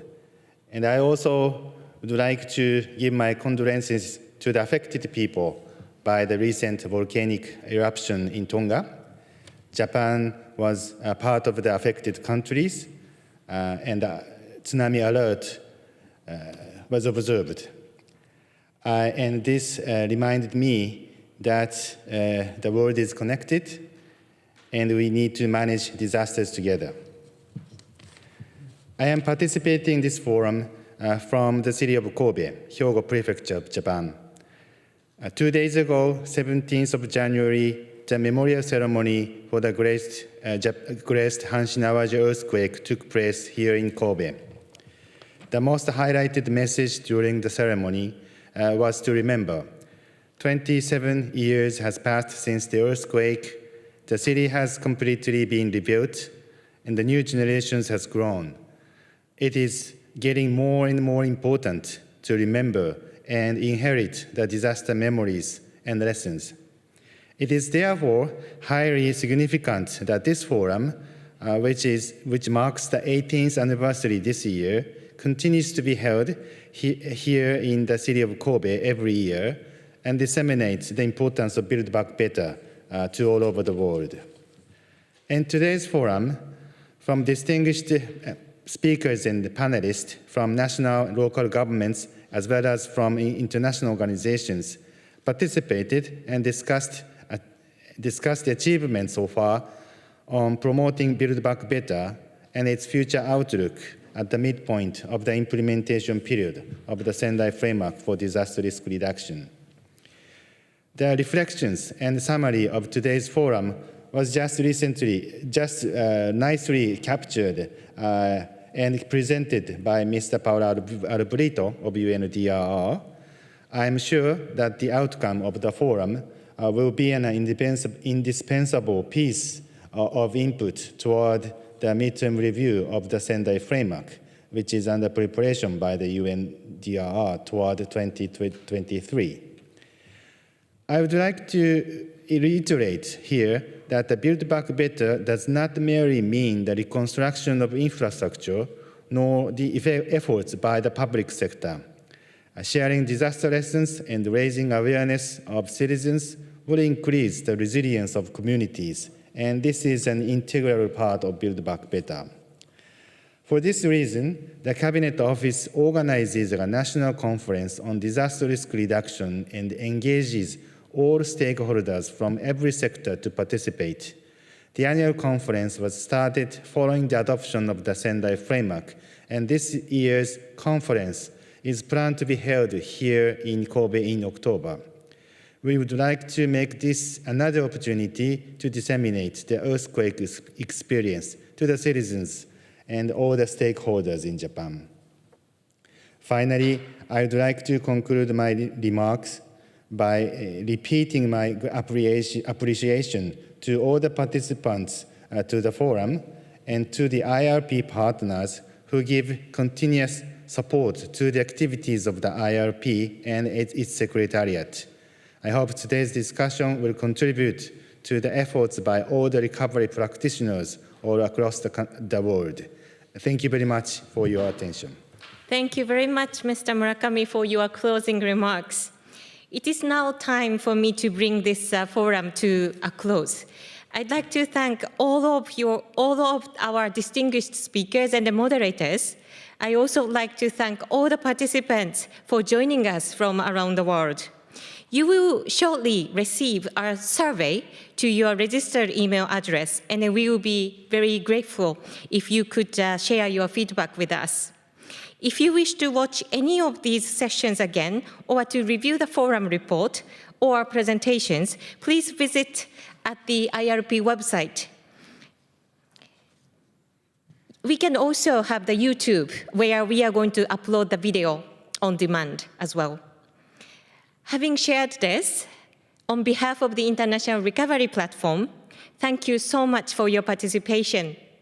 Goodbye for now from Kobe, Japan.